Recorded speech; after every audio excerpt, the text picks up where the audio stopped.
bem-vindo, caro expressionauta, a mais uma edição do programa Duplo Expresso, nessa tarde de sexta-feira 13 de novembro de 2020. Sou Romulo Maia, apresento o programa diretamente de Berna. Pepe Escobar chegou aí.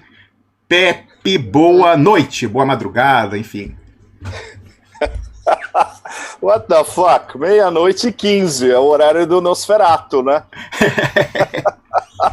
É isso aí. Aliás, estava uma dúvida essa semana. Como vão vocês? Tudo bem? Estamos bem, e assim, a gente está achando interessante um mecanismo de que coisas que a gente foi desenvolvendo instrumental para analisar Brasil acabaram sendo relevantes para identificar tendências na questão dos Estados Unidos. Então a gente estava anotando aqui o que tem de semelhança e diferença nos paralelos que a gente pode traçar. Uau! Você viu a história do Rupert Murdoch? No sábado ainda, a gente estava conversando no WhatsApp e falou, olha, o Murdoch já de cima para baixo falou, olha, qual é o Wall Street Journal, o New York Post, Fox News, o pessoal vai desembarcando, vai normalizando o gabinete de transição, presidente eleito e tal. Esse é o mau policial. E o bom policial, lá o bloco dos 3 da noite, dando uma sobrevida. Mas o pessoal sacou, Você viu o tweet do Trump ontem, né, Pepe Escobar? Ele falou, olha, Fox News, eu vejo aí, a audiência virou pó. Parece que a Fox esqueceu o que fazia a sua força e tal, e divulgando os canais alternativos aí, Newsmax ou AM. Eu acho mas é verdade. E a Newsmax explodiu essa semana de audiência e de publicidade. Bom, olha, vocês têm que ver o Succession. Para vocês entenderem a cabeça da família Murdoch, vocês têm que ver Succession na Netflix. Tá tudo bem explicado e com bom diálogo. É a família Murdoch um pouquinho mais sofisticada e com um puta diálogo, que eles não têm, porque é tudo um bando de tronchos absoluto. Especialmente os 2 filhos, o Lachlan e o James. São 2 portas. Eles são piores do que os filhos que estão na Succession, na série. A versão curta dessa história foi um racha dentro da família. A filha e os 2 filhos são pro-woke and pro-dem and pro-Great Reset. E o Murdoch é old school.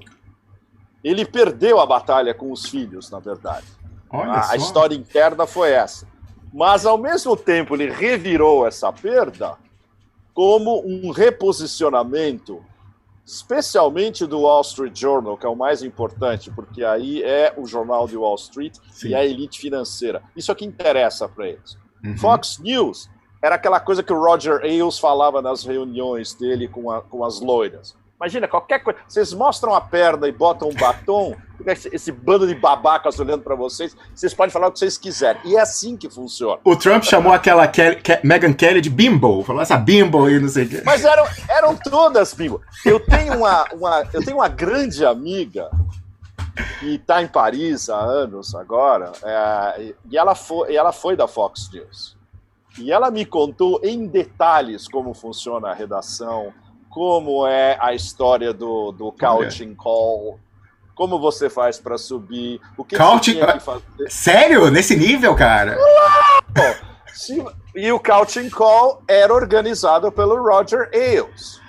Ou seja, se o Roger Ailes não ungia você como a bimbo do jour, você nunca ia subir. E foi o caso da minha amiga, que era uma excelente âncora, analista política também, aí tinha um problema, ela não era americana, ela era canadense. Trabalhando em Nova York, naquela torre dos Murdoch na Sexta Avenida, você imagina o preconceito. E ela não era loira. E ela não se dobrou aos jogos do Roger Ailes.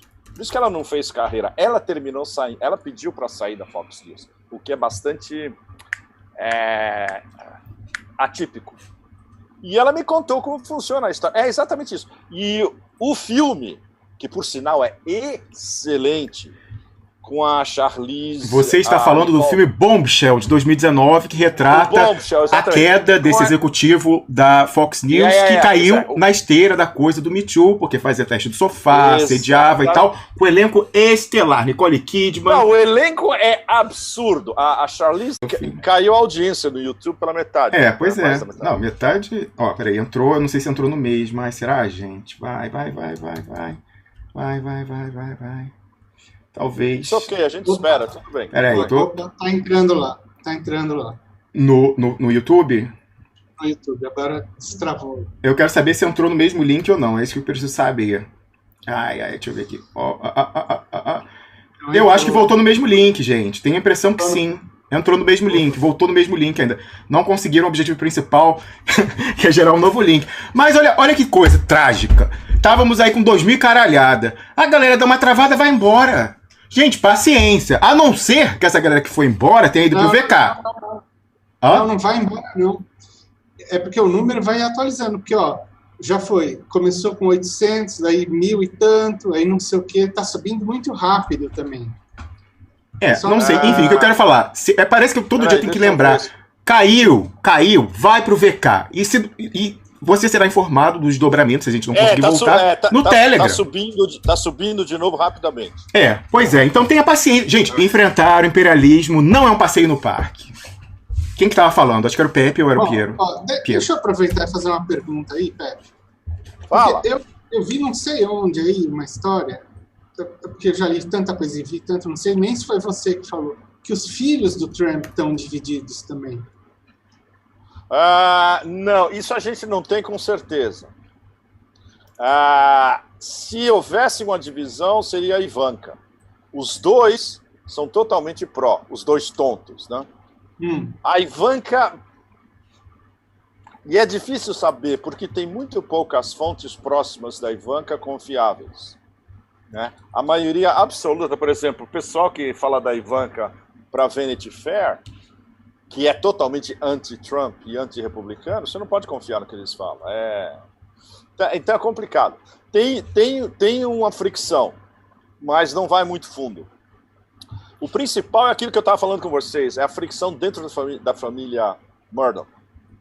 Então o Murdoch, eles reposicionando a Fox News para uma possível administração Dem, e ao mesmo tempo sabendo que ele vai perder provavelmente a maioria dos espectadores da Fox News.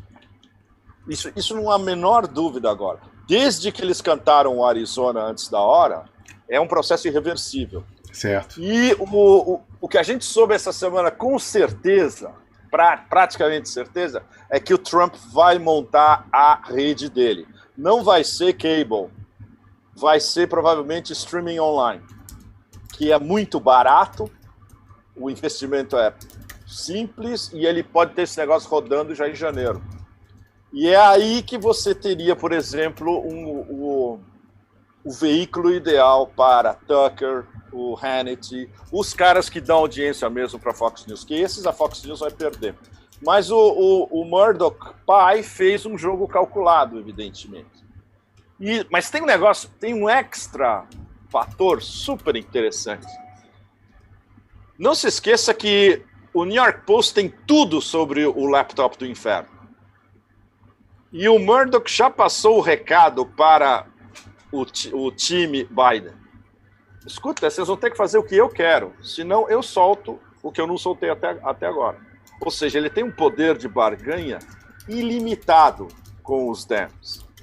E com os republicanos, evidentemente, ele vai tentar costurar com o partido, com o Mitch McConnell, o líder do Senado, etc. Mas é um jogo ultra calculado e é direto do script de um episódio da Succession, que eu recomendo seriamente a vocês. Vai vir a Season 3, a temporada 3, acho que estreia esse ano. Mas não percam as 2 primeiras temporadas. É provavelmente a melhor série dos últimos 2-3 anos. Certo. Agora, o que eu estava conversando aqui até agora há pouco com o Holmes é que para o Trump, a uma altura dessas, faz muito mais sentido ele apostar numa estratégia de se tornar um anti-establishment e cavar o seu próprio público cativo, do que continuar na ideia de que ele está no jogo. Então, eu acho que ele vai sempre estar agora dobrando a aposta, indo cada vez mais para um tipo de narrativa que cabe muito mais no 4chan do que nas redes de televisão, para daí remontar a sua rede social, porque aí ele se estrepou também, porque ficou dependente demais. Do Twitter, em particular, em que o CEO é o mais ousado de todos da censura. Veja que isso nos toca também. Você fala, mas é o Trump é fake news. Nosso amigo Andrew Coríbico tá banido do Twitter, antes do Trump ainda. Ele não pode compartilhar link do blog dele. Não pode.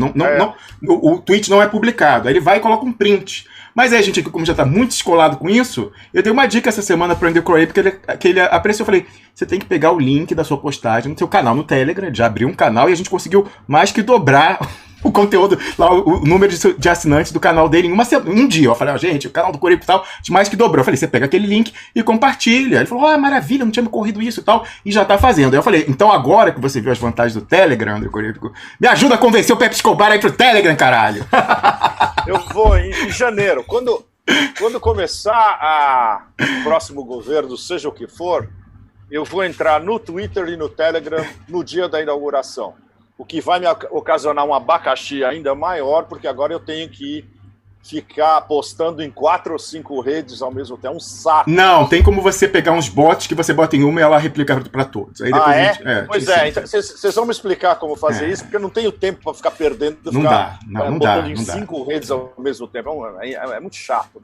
Mas eu vou entrar nos dois, Telegram e Twitter, dia 20 de janeiro. Agora, eu achei impressionante, o Vior tá aí conosco na sala, queria ouvir uma consideração inicial dele, mas achei impressionante, Pepe, a velocidade de resposta da base do Trump. Sem o comando dele, primeiro, o pessoal espontaneamente já saiu da Fox News, foi de 15 milhões para 1,5. Assim, uma coisa fantástica, uma semana, derreteu. E aí eu tava conversando com uma expressionista que mora nos Estados Unidos, e ela foi, inclusive, pegar o pulso num dos rallies do Trump. Ela foi no comício, ela falou, olha, impressionante como esse pessoal é assim, engajado e tal.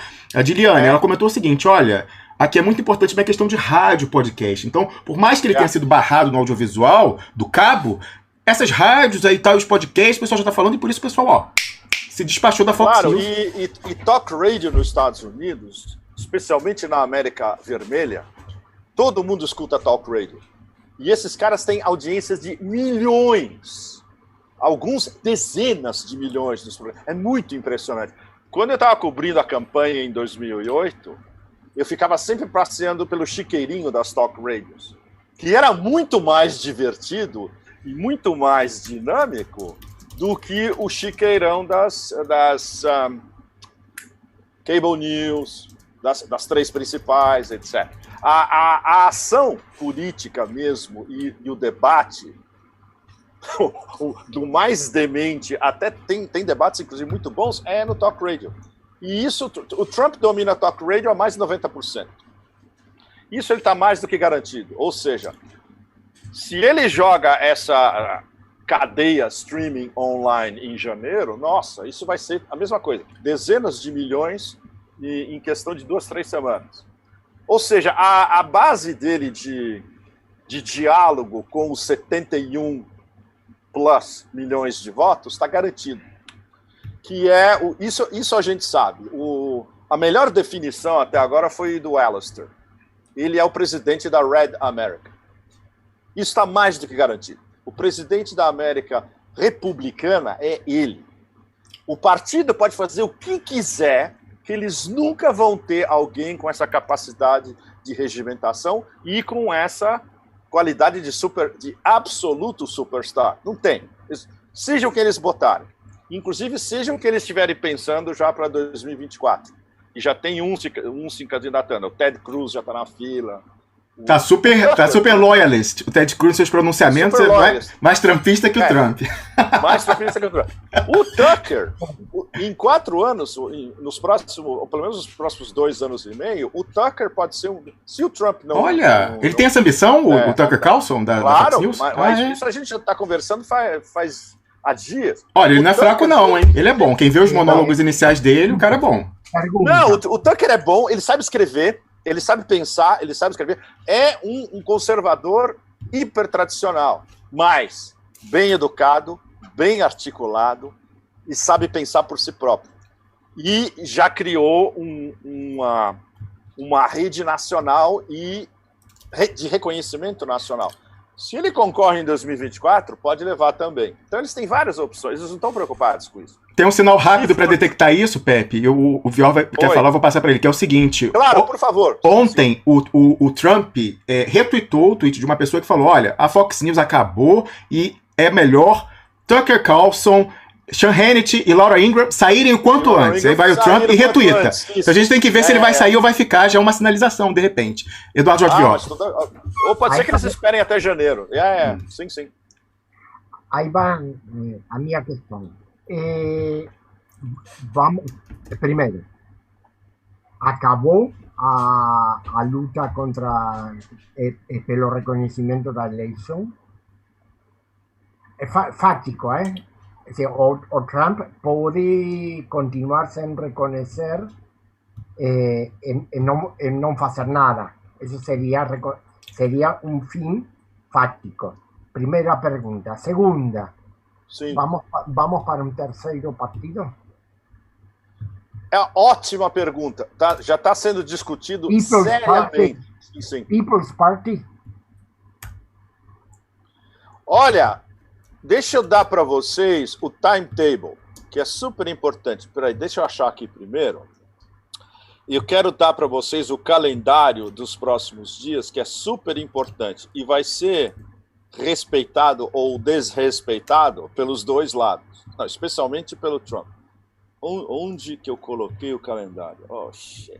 Objetivamente, o próximo passo, para além da agenda judicial que a gente desconhece, é a história da eleição no colégio eleitoral, que tem aquela especulação, será que alguém não vai seguir e tal? Há precedentes históricos, tem estados que dizem que tem que seguir, mas não há sanção, para outros há sanção e você anula o voto. Enfim, tem mais esse grau de incerteza controlada. Achei. Olha, moçada, é o seguinte, então eu vou dar data por data e a gente vai comentando e eu peço interjeições de vocês também. 8 de dezembro, ou seja, o que está rolando agora, ou seja, essa recontagem manual, voto por voto, 1 a 1 na Geórgia, é super importante o resultado, porque se dá uma discrepância enorme entre essa recontagem e o resultado oficial, vai criar ainda mais suspeitas de uma fraude de massa em vários estados, porque isso ainda não está provado. A gente tem vários graus de que, por exemplo, o consenso em Washington, que não é deep state regulamentado ou de fanáticos, é de que houve uma série de irregularidades, entre aspas, no mínimo, até uma fraude massiva.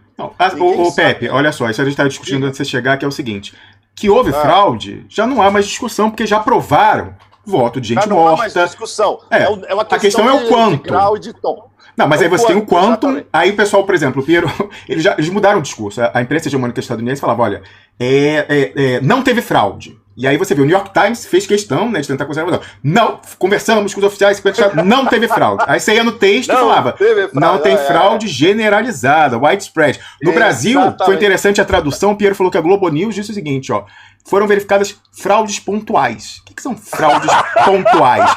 Aí que é a questão que a gente entra. O conceito de uma eleição limpa é absoluto ou é relativo? Então, existe, por exemplo, não existe mulher meio grávida, certo? Ou a mulher está grávida ou não está grávida. Existe eleição meio limpa, meio suja? O que é ou não é? Aí você fala assim, a estatística fala, olha, mesmo que tenha havido fraude, ela é desprezível, o resultado final, que é o que importa, é limpo. Então, é estatístico, a estatística limpa, ou é uma questão de princípio que a eleição deve ser 100% limpa? É possível que ela seja 100% limpa? São várias questões. Qual é a porcentagem definitiva para dizer que a eleição passa de limpa para suja?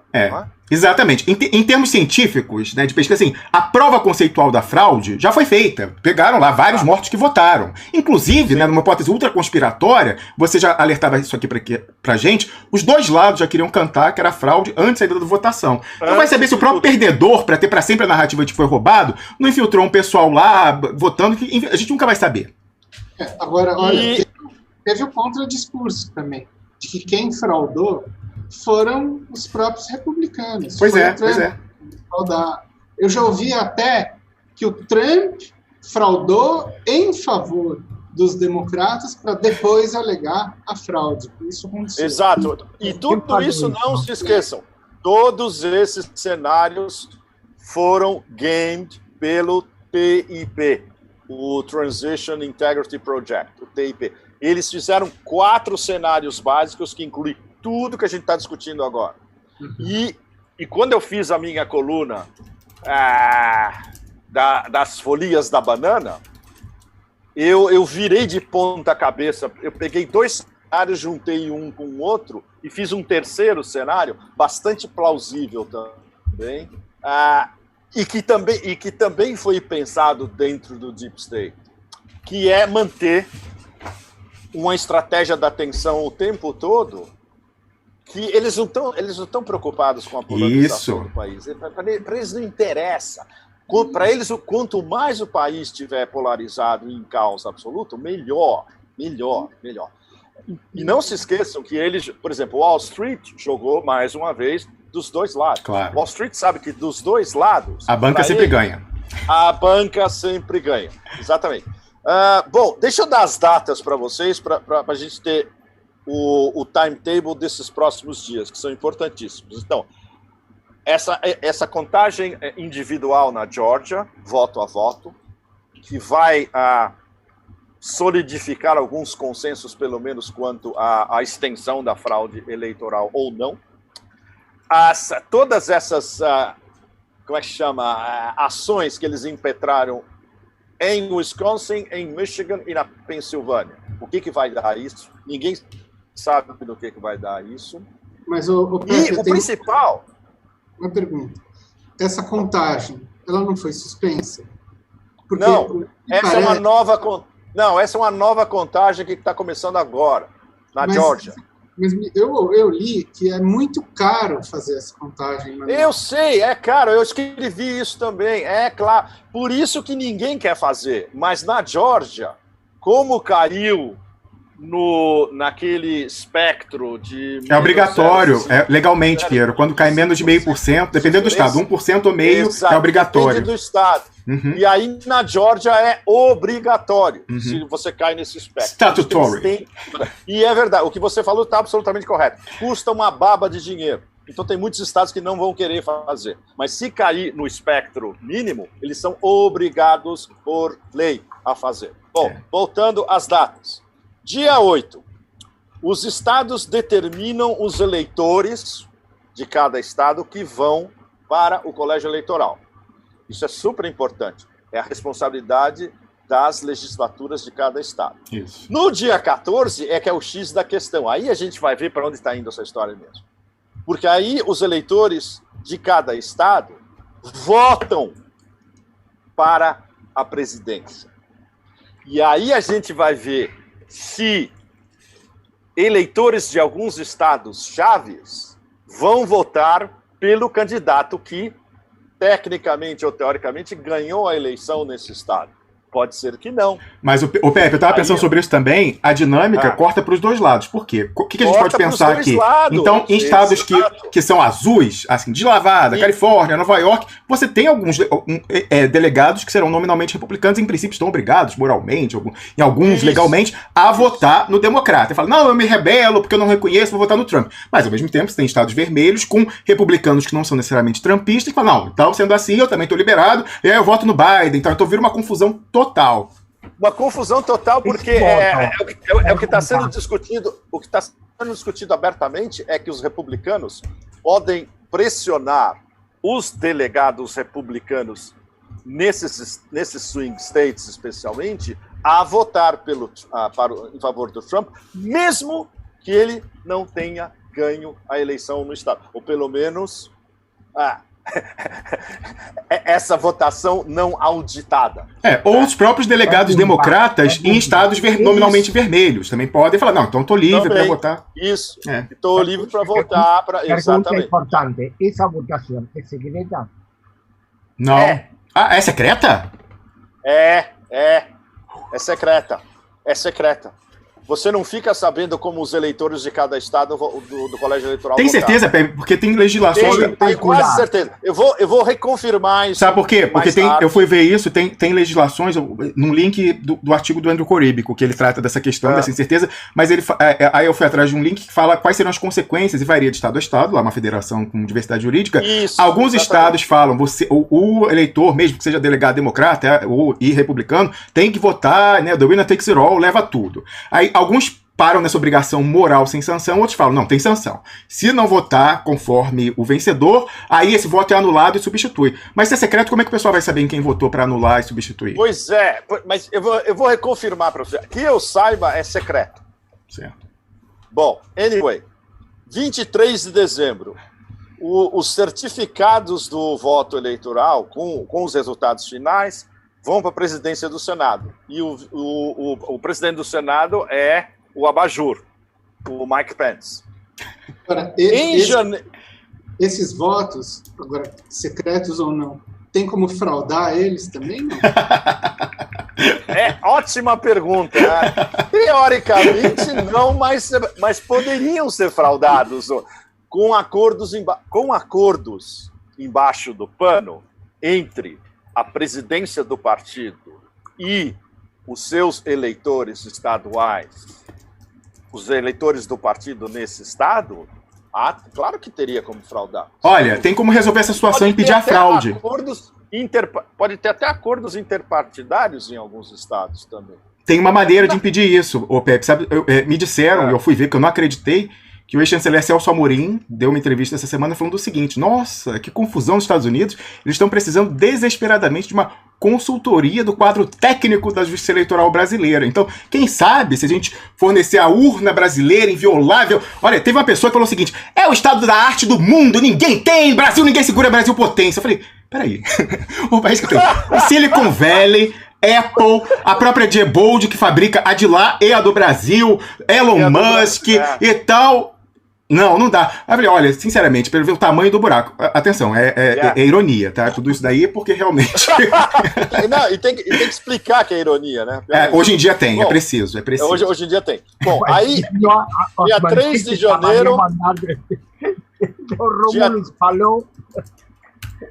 Dia 3 de janeiro, o novo Congresso se volta.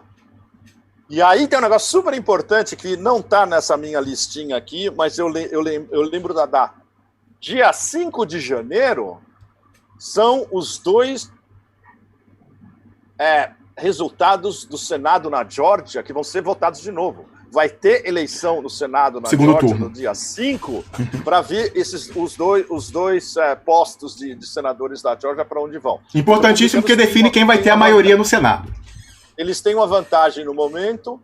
Se eles perdem essa vantagem, se eles perdem esses dois votos, a maioria do Senado vai para os democratas e isso muda o jogo de ponta cabeça também. Que então, não interessa ao Wall Street. Wall Street que é a divisão do poder. Não interessa ao Wall Street, exatamente. Aí, finalmente, no dia 6 de janeiro é a data final. O Congresso se reúne e eles declaram os resultados finais do colégio eleitoral.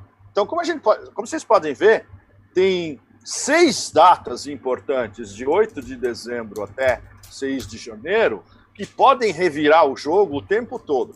Fora as pressões. A gente soube essa semana que está tendo reuniões secretas que não vazam mesmo entre negociadores de Biden-Harris e liderança do Partido Republicano. Ele está havendo um jogo. É o toma lá da cá, óbvio que acontece. Washington é um toma lá da cá o tempo todo. Eles já estão negociando. Claro. O que a gente não sabe se eles estão negociando a possibilidade de a gente chegar a um impasse absoluto em 6 de janeiro, e aí o que vai acontecer? Porque aí esse negócio vai terminar indo parar na Corte Suprema, que é exatamente o que os democratas não querem. Então, olha, está muito longe essa história. Tudo que aconteceu essa semana invalidou completamente a palhaçada absolutamente brutal da mídia de anunciar o presidente eleito. Agora, o que a gente não sabe é até que ponto O Giuliani, Giuliani é um crápula pior do que qualquer personagem do Goodfellas, mas ele é super competente. E ele já lançou, se não me engano, mais de 4.000 ações na vida profissional dele. Ganhou quase tudo. Super experimentado, ele sabe como funciona o sistema, ele não ia se implicar numa barca furada sabendo que isso não podia, que não daria em nada. E tem muita gente em volta de altíssimo nível, como, por exemplo, o Sidney Powell, que foi o advogado da história do General Flynn, que praticamente se livrou do General Flynn. Então, olha, eles têm um poder de fogo bastante barra pesada. O que se discute abertamente é que as evidências que eles estão, pelo menos mostrando, a gente não sabe se eles têm evidências secretas, são muito fracas e não são capazes de convencer corte nenhuma. Especialmente porque as principais são de hacking eletrônico, são ligadas ao Dominion. Essa que é a questão. São ligadas ao scorecard. É muito difícil você provar hacking, tanto no Dominion quanto no scorecard. Se eles não conseguem provar isso, cai, eu diria, 95% da argumentação. Vai ficar sobrando, por exemplo, os mortos também votam. Etc e tal. Agora, o que dizem as suas melhores fontes, Pepe Escobar? Essa Dominion, que seria um Proconsult, a gente no Brasil conhece, 82, lá, o processamento dos votos manuais, que tentaram roubar do Brizola, não levaram, 82, porque ele denunciou e conseguiu mostrar, conseguiu provar. As suas fontes dizem que teve ou não teve roubalheira no processamento dos votos com essa Dominion, que eu não sei se é verdade, mas não, isso parece que o pessoal encontrou link. Tem parcerias em eleições mundo afora com a Fundação Clinton, e tem gente dizendo, aí eu não sei se é verdade ou não, que o marido da Nancy Pelosi seria um dos acionistas. É verdade, isso é verdade, já foi provado. Tá. E eles estão em 30 estados. Tá? Mesmo, eles estão sendo acusados, o software é acusado de ser falível pelo menos há 10 anos, desde 2010. E 30 estados ainda usam o domínio. Então, se eles conseguem provar isso conclusivamente, eles têm uma excelente chance. Pelo que vazou até agora, não. E outra coisa que a gente confirmou com... Bom, isso eu posso falar em português, mas não posso falar em inglês. Opa. Posso falar para vocês. Eu botei isso na minha última coluna, mas eu não pude citá-lo nominalmente. O Bill Binney confirmou que a NSA tem software capaz de alterar qualquer processo eleitoral. Ah, certo. Não é verdade, não é verdade. Seja qual... Não é verdade. Tem o brasileiro que tem 150 funcionários públicos concursados lá sob o senhor Janino, né, há décadas o responsável no TSE. Essas 150 mentes brilhantes que a gente consegue segurar com o salário de funcionário público e não pensam em ganhar, ficar bilionários em Silicon Valley, nada disso. Esses 150 conseguem fazer uma programação inviolável até pra NSA. Ó, Estados Unidos, os caras entram em tudo. Nada do Brasil, ninguém entra, ninguém segura, Brasil potência. Poxa, por que eles não exportaram isso para Michigan, Wisconsin, Pensilvânia, Rômulo? O embaixador Celso Amorim sugeriu isso. Só que ele sugeriu sem ironia, tá, gente? Queiro. Calma, que a gente chega lá. Vocês não estão entendendo. Agora que o Brasil não exporta mais nada, não vai exportar nem mais soja, ele está exportando o que mais sabe fazer, que essa é a vanguarda da esquizofrenia mundial. Já exportou esse modus operandi de guerra híbrida, já está exportando a guerra civil americana, já exportou militar conspirando lá na Argentina essa semana. Está exportando todo o modus operandi. Então, enfim, é o nosso destino, é ser um exportador de ideias estranhas, né? É sensacional, é sensacional. Ontem teve uma pessoa que botou, assim, eu não queria estigmatizar em demasia, acho até que a pessoa depois demonstrou que não é pra ter pena, porque além de ser...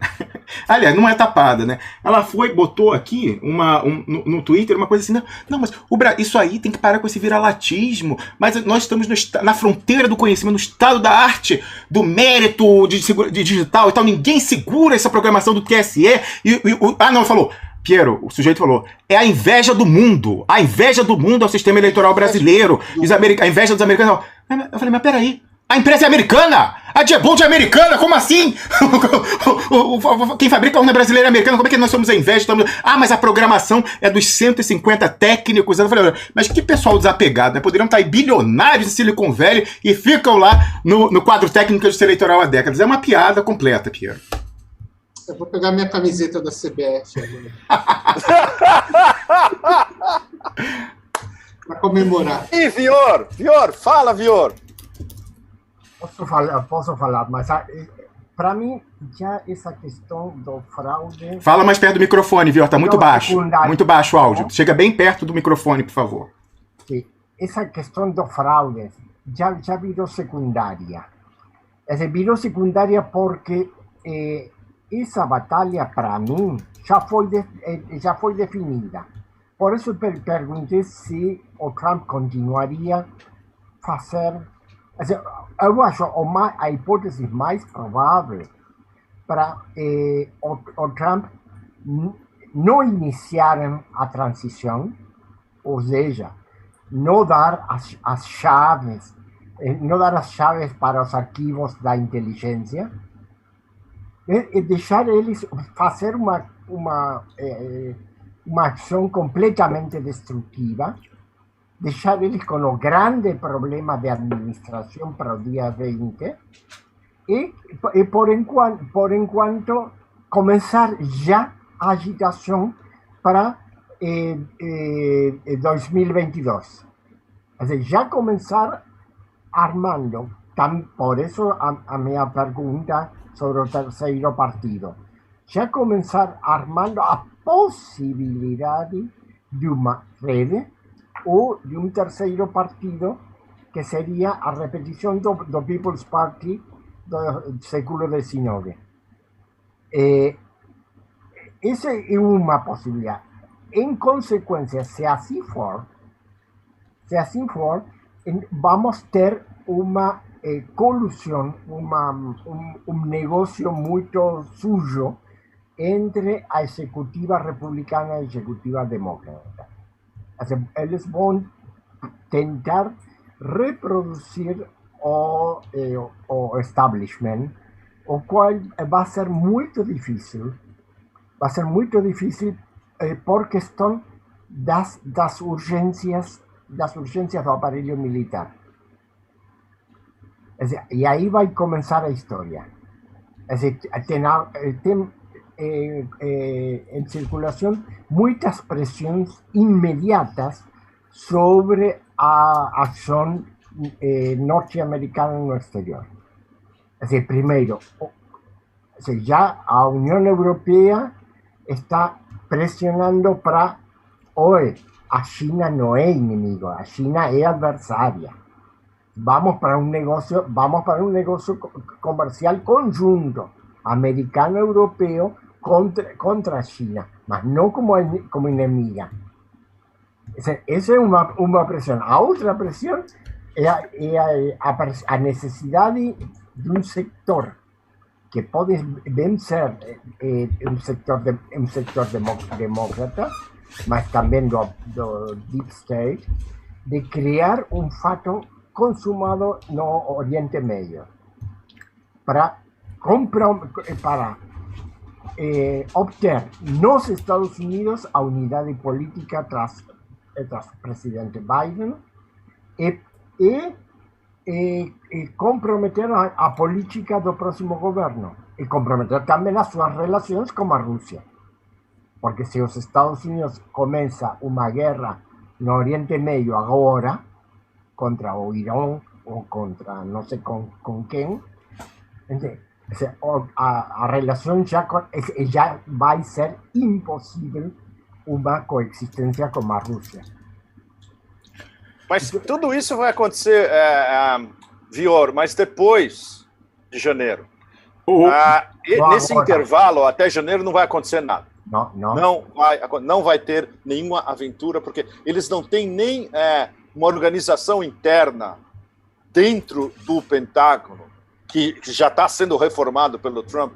O Trump reformou a cúpula do Pentágono essa semana. Aliás, passou quase em branco.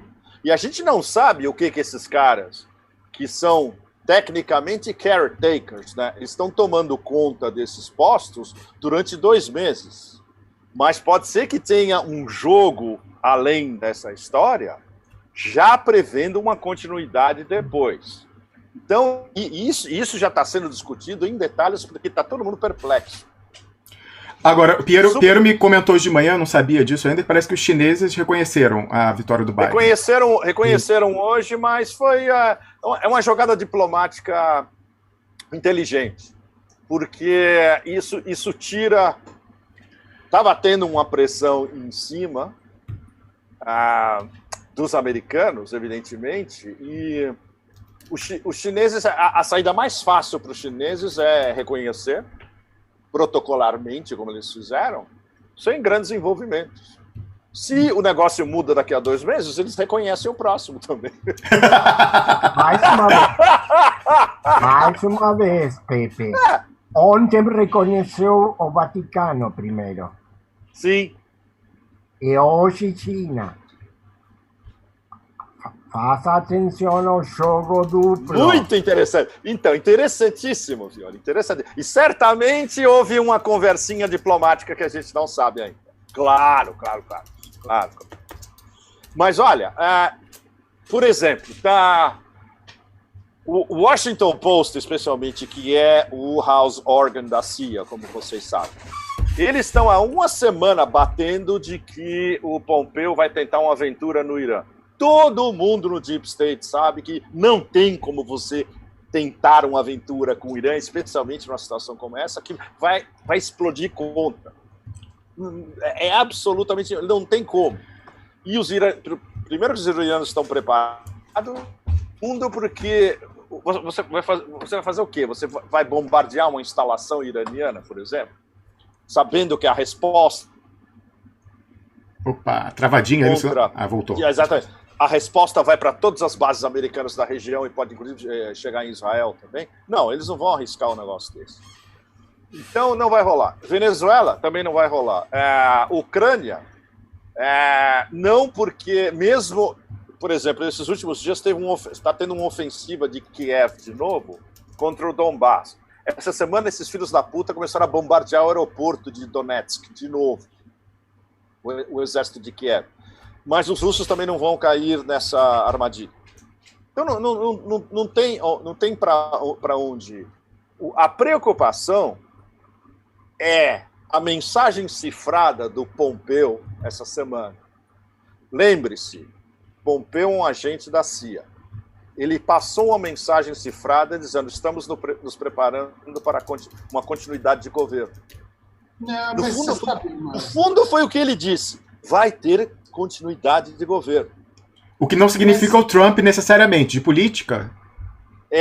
Não significa o Trump necessariamente. E isso é que é muito interessante.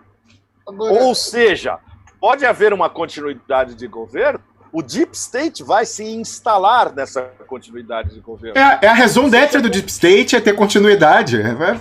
Claro. Não, isso é óbvio. Agora, Foi um anúncio. Oi, cara, vocês vão ter que contar conosco.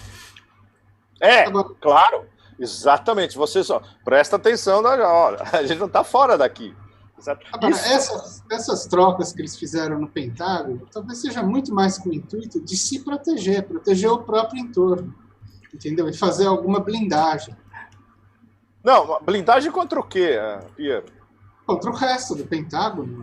É uma questão loyalistas do Trump se blindando contra o resto do Pentágono? Não tem sentido, não faz sentido. Ô Pepe, de 0 a 100, qual é a chance do Trump ficar enlouquecido e mandar levantar o sigilo de tudo sobre 11 de setembro, etc e tal?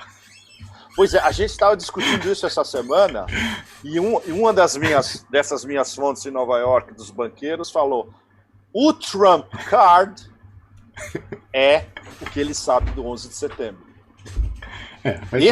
Eu falei isso para vocês há alguns meses, né? Esse é o último Trump Card de todos os Trump Cards. E ele falou no aniversário, ele deu umas indiretas assim, queria que um dia todo mundo soubesse, uma história dessa assim. Não, se tudo falhar, ele desmonta o sistema completamente, só soltando o que ele sabe sobre o 11 de setembro. Mas aí ele tem que pegar um jato para a Rússia, porque ele não sobrevive. Não, e eu aconselharia a soltar a bomba fora do território americano, já em lugar seguro. Não adianta você soltar essa bomba em Washington ou em Mar-a-Lago, entende? No Irã. Não. Exatamente. Ele pede asilo em Teherã e solta a bomba. Desculpa, eu acho que essa pode ser, mas é uma ultimíssima capa. Sim, é a bomba nuclear. É a bomba nuclear. É a bomba nuclear, claro. Trump vai ficar político.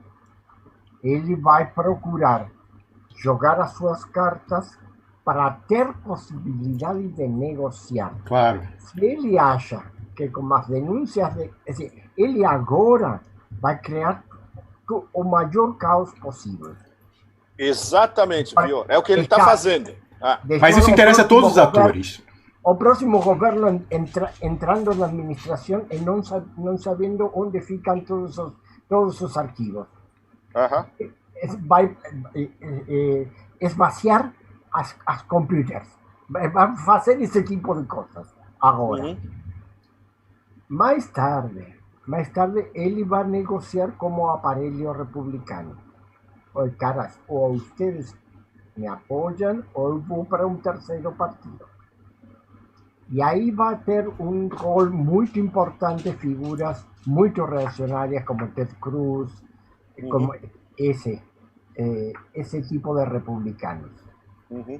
O que para nós não é bom, porque toda valorização desse sector republicano sempre cai sobre a América Latina. Ótimo ponto. Mas não tem muita alternativa não, Vior, porque a gente viu como esse discurso, e mais do que o discurso, a ação, nem que seja propagandística contra a Venezuela e Cuba, é importante para manter o colégio eleitoral da Flórida, e que foi o que deu ali um gás para ele na noite. Então, acho que, infelizmente, ali os republicanos tendem, mesmo o establishment, nem que seja lip service, a manter essa retórica elevada e fazer umas ações, mesmo que fadadas ao fracasso, de desestabilização na América Latina. Agora eu queria trazer... Pode ir para além da retórica, Pode ir para além da retórica. Você deve observar o que agora está acontecendo. O que agora está acontecendo no Sul, na Venezuela, só é possível por causa da crise política nos Estados Unidos. Em condições normais não pode acontecer. Esse milhão que juntou o Evo domingo no trópico de Cochabamba, anunciando ya, vamos para el litio, vamos para a UNASUR dos Povos, vamos para a Organización Supranacional dos Povos Indígenas de América. Es tudo uma contra-agitação que para os Estados Unidos é muito difícil de aceitar. Eu vou citar para você uma palavra do jurista, constitucionalista espanhol Ortega y Gasset, que é a palavra de predileção de Luiz Roberto Barroso, meu ex-professor de Direito Constitucional, atual presidente do Tribunal Superior Eleitoral Brasileiro, ministro da STF, que é o seguinte: entre o já ser e o crer que já se é, vai a distância do sublime ao ridículo. É muito bom o Evo Morales falar, o lítio, soberano e tal. Eu quero ver fazer. Eu quero ver o contrato, a associação com capital chinês e alemão, sair do discurso da intenção política, pode ser as melhores. E isso é concreto, porque o golpe foi para isso. Eles fizeram para entregar depois de volta para os chineses? Acho difícil. Sim, Rômulo, mas uma coisa é falar sozinho e outra coisa é falar para o seu governo, para os outros governos. Oi, caras, eu juntei 1 milhão aqui. Eu sou um poder sem governo. Ele está falando não só para a Bolívia, está falando para todo o continente, sobretudo para o Brasil.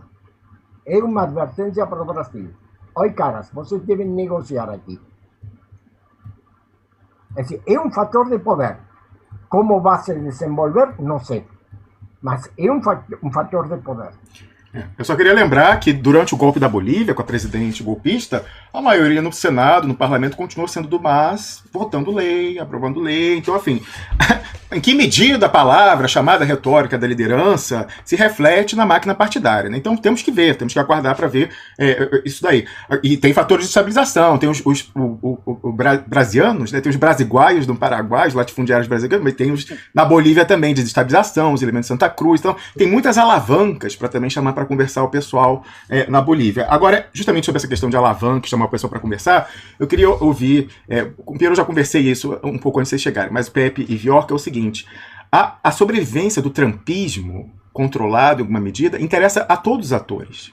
Por quê? A dinâmica de controle social hoje ela é melhor exercida com a cismogênese, a divisão. Então, sempre a espada de Damocles atual na chefia de governo é você sempre ter o golpismo ali na esquina. Então, olha só, se você não ceder aqui, a gente aciona a radicalização, a desestabilização e tal. Isso foi usado muito na periferia, a gente viu no Brasil, na Argentina e tal, mas está sendo usado também na matriz. O pessoal gostou da experiência na periferia, trouxe para a matriz. Então, o trumpismo enquanto elemento de estabilização controlado interessa para botar em check todos os outros atores não são majoritários, que é aquele equilíbrio que mantém o deep state soberano. Então, por exemplo, né, o Trump, ele primeiro varreu o establishment republicano na primária e depois ele varreu o democrata na eleição. Então, o establishment republicano nunca foi trumpismo, tá? Ele teve que se adequar, né? Então, nesse momento, a ameaça por exemplo, do Trump poder surgir ele próprio como candidato mais uma vez em 2024, ou como um kingmaker, alguém que lança, mesmo que essa candidatura não seja vitoriosa, ela é o suficiente para eliminar a chance de um candidato republicano levar Estado Chaves e ganhar no colégio eleitoral. Lembrando de Ross Perot em 92, que acabou com a chance de reeleição do Bush pai, porque ele teve 20% do voto popular e, como é first past the post, os democratas, o Clinton foi ganhando. Então, mais do que It's the Economy Stupid, It's Ross Perot Stupid, que acabou com a chance do Bush pai. Então, o democrata dar uma sobrevida ao trumpismo é uma forma de enquadrar o establishment republicano. E vice-versa. O establishment republicano fala, olha, eu vou deixar o Trump continuar como uma liderança e tal, e vamos nutrir e tal. E é a forma de deixar em check o establishment democrata. Então, é uma forma, com essa ameaça, a sobrevida do trumpismo, e obviamente, pro próprio Trump interessa, por quê? Ele ter a ascendência sobre essa base aí, sei lá quantos milhões são, é a última alavanca que ele tem. 81 milhões. É a alavanca. Mas não são 81 milhões golpistas e tal, milícia man com R15. Mas, de qualquer forma, é o suficiente para ele falar, olha, é bom a gente conversar e chegar num acordo, arquivar essas ações em Nova York, porque senão eu faço o pessoal ficar maluco, meus lone wolves aí, a Doc Whistle, sair atirando e tal. Então, a sobrevida do trumpismo interessa a todos os atores. Deep State, establishment democrata, republicano e Trump. Especialmente, fechando o seu raciocínio, especialmente o Deep State. Claro. É a situação absolutamente ideal para o Deep State ter um exército de reserva que seriam alguns milhões, uns 71 plus milhões de votantes.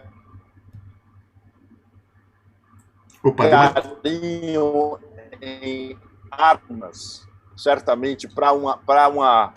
Eu chamei de Rolling Civil War, ou seja, é uma guerra civil em andamento, né? Em slow motion, larval, que a gente está agora. Continuada, em movimento. Se chegar a um ponto onde ficar absolutamente tácito para esses 71 milhões de que a eleição foi mesmo fraca, mas que não tem, ou seja, deslegitima completamente a próxima administração, isso pode pipocar de N maneiras no cenário. Né? Inclusive com reflexo internacional, Pepe, por quê? Tem razões de ficar aterrorizados. Né? Eles já estão aterrorizados com a possibilidade. Isso já está sendo discutido, pelo menos em alguns fóruns.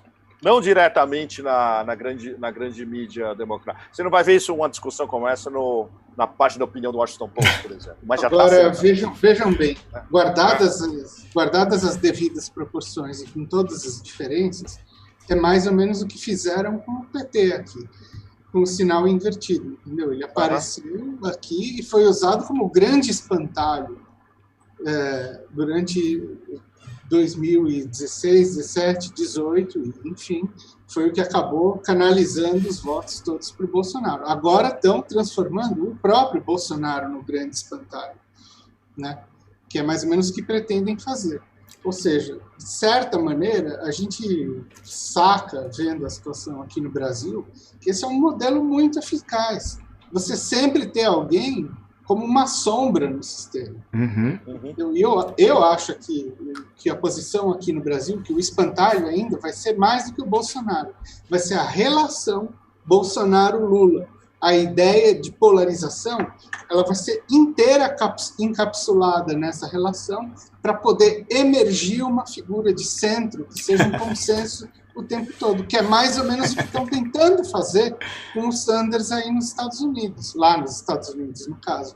Ou seja, a ideia de que o Trump é um insano... Não, Sanders não, Biden. Biden, desculpa. Biden, você falou em Sanders... O Sanders é o demônio reverso, é o Lula. Não é à toa que o Lula falou que o candidato dele era o Sanders. Exatamente, o Sanders é o Lula. Apaga o Sanders aí. Biden. A figura do Trump radicalizando, ela favorece a construção de uma narrativa pró-Biden como o sujeito que vai ser um grande alívio. Isso. E que falou que ele é o transition president, é o da transição. Depois do dilúvio, eu vou levar vocês na barca para o novo mundo e tal. Aí zerou o jogo, é o reset. Volta à normalidade. Teve uma manchete, eu não sei se foi no Atlantic ou de um dos blogs de Washington, que capturou perfeitamente o que o Piero acabou de falar. O Biden vai botar os Estados Unidos para dormir. A normalização é isso. Vai todo mundo pra cama. Literalmente. Mas olha... Agora, imagina... Essa foi outra formulação da semana. O momento em que os deploráveis vão virar ingovernáveis. Que é um negócio que pode acontecer já a partir de janeiro. Aí a gente vai chegar numa estratégia de caos ou numa estratégia de tensão que pode explodir para todo lado e ninguém vai ter como controlar.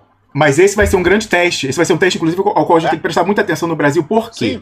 Em geral, como é que o pessoal controla a falta de a desestabilização? Com a faca no pescoço dos agentes. Com a faca no pescoço dos agentes, eles controlam os agenciados. Eles têm a faca no pescoço do Trump, mas até onde o Trump tem controle dos deplorables e do trumpismo. Então, e aí a gente vai testar a eficácia dos controles sociais de mediação, das redes sociais e tal. Como a gente falava, o Trump e o trumpismo está sendo desplataformizado. Então, é invisibilizado, é bloqueado, é expulso e tal. Mas vai ter a rádio e tal. Então, a gente vai testar em que medida o controle com a chave do pescoço do agente, a faca no pescoso do agente, o Trump, e o controle do monopólio Big Tech, em que medida você consegue administrar os deplorables, né, o trumpismo difuso.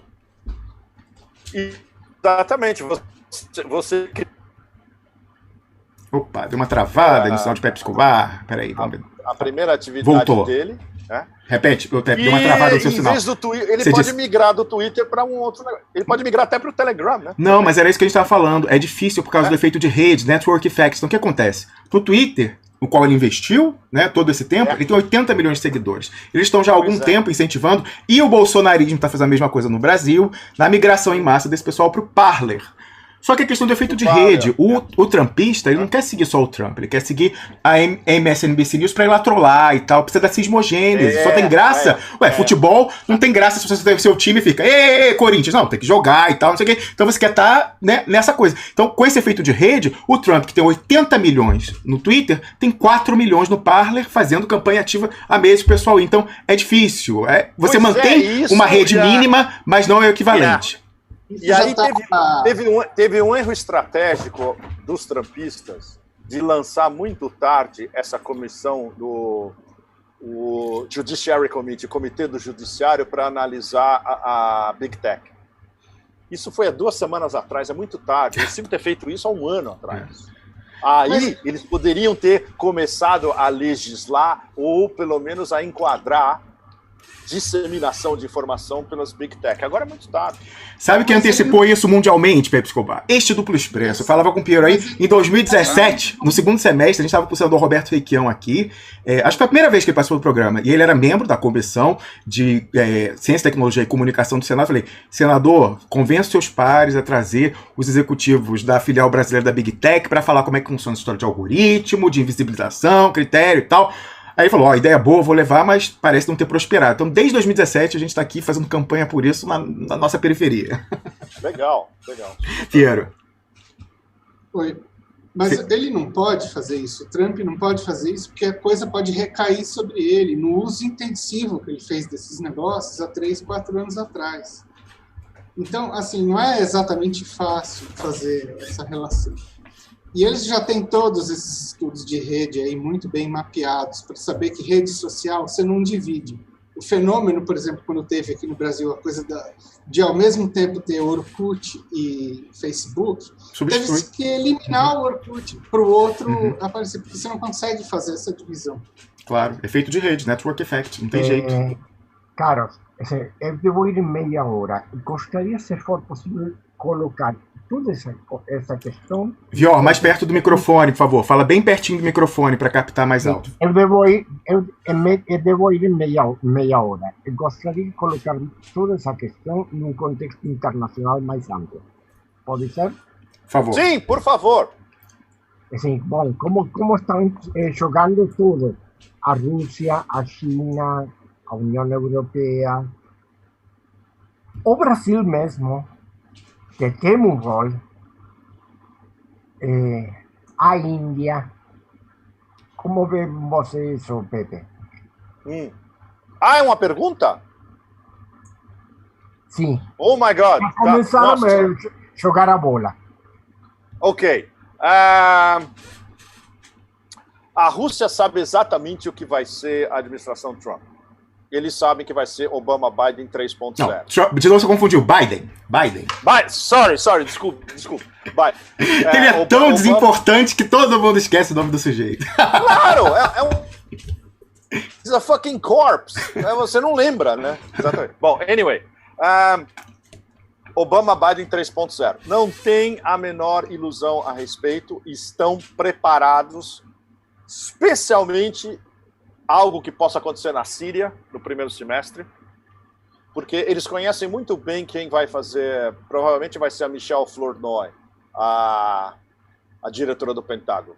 Os russos conhecem a Michelle Flournoy de velhas retaguardas e de quando ela estava na administração Obama-Biden. E na Ucrânia pode ter uma uma retomada de investimentos, entre aspas, com o exército de Kiev.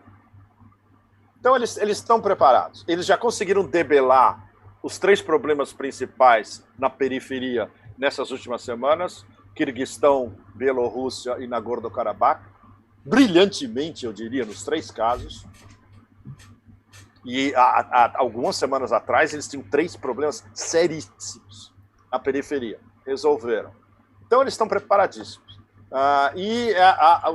Pepe, pergunta brevíssima. Essa do caso da Armênia a Azerbaijão foi totalmente autóctone, com um erro de cálculo lá do premier da Armênia, ou teve dedinho gringo para desestabilizar? Teve dedinho gringo ou não?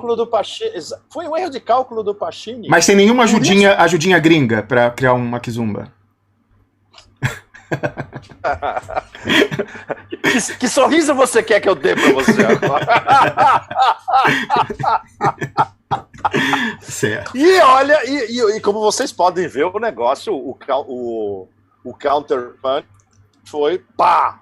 Porque a Turquia entendeu perfeitamente o que estava em jogo, usou as suas prerrogativas de OTAN, ou seja, os usual suspects não iriam criar um problema com o braço direito da OTAN, segundo o exército mais importante da OTAN.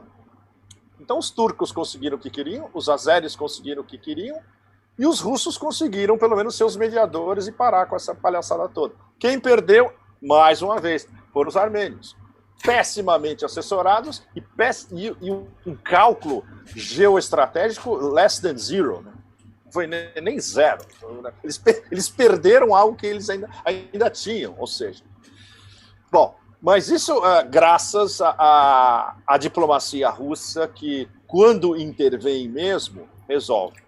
Mesmo, eles ficaram titubeantes algumas semanas, que eles estavam analisando as variáveis e falando, não, a gente tem que ter um acordo sólido, que seja interessante às duas partes, e que ainda por cima não nos vai criar um problema extra com os turcos, que ainda a gente tem que lidar com esses filhos da puta em Idlib o tempo todo, no processo de Astana, de união da Síria, etc. E tal. Só falta agora a gente ter um problema com eles no sul do Cáucaso.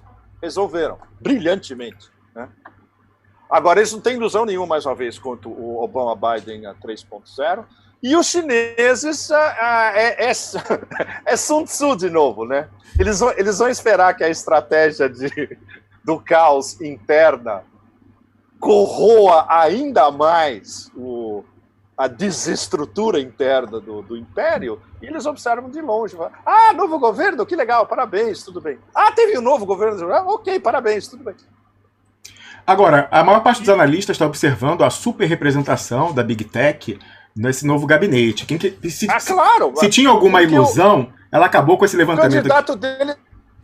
Esse Kevin nome Gostola, levantou aqui a ficha do pessoal que vai participar do novo gabinete, então tem esse fio no Twitter que ele viu aqui quem já foi indicado, ventilado como membro do gabinete. Eu fiz uma síntese aqui falando o seguinte: os nomes ventilados por uma administração Biden, os responsáveis pelo monitoramento em massa da NSA na era Obama-Biden, os articuladores de golpes, inclusive na América Latina, hein, viu? Tem uma sujeita aí que participou de golpes na América Latina, e os responsáveis por diversas crises humanitárias. Aí eu lembrei uma fala do ex-presidente Lula dizendo que o mundo respirou aliviado com a eleição do Biden. Aí qual que é a questão? O Lula poderia não ter soltado isso.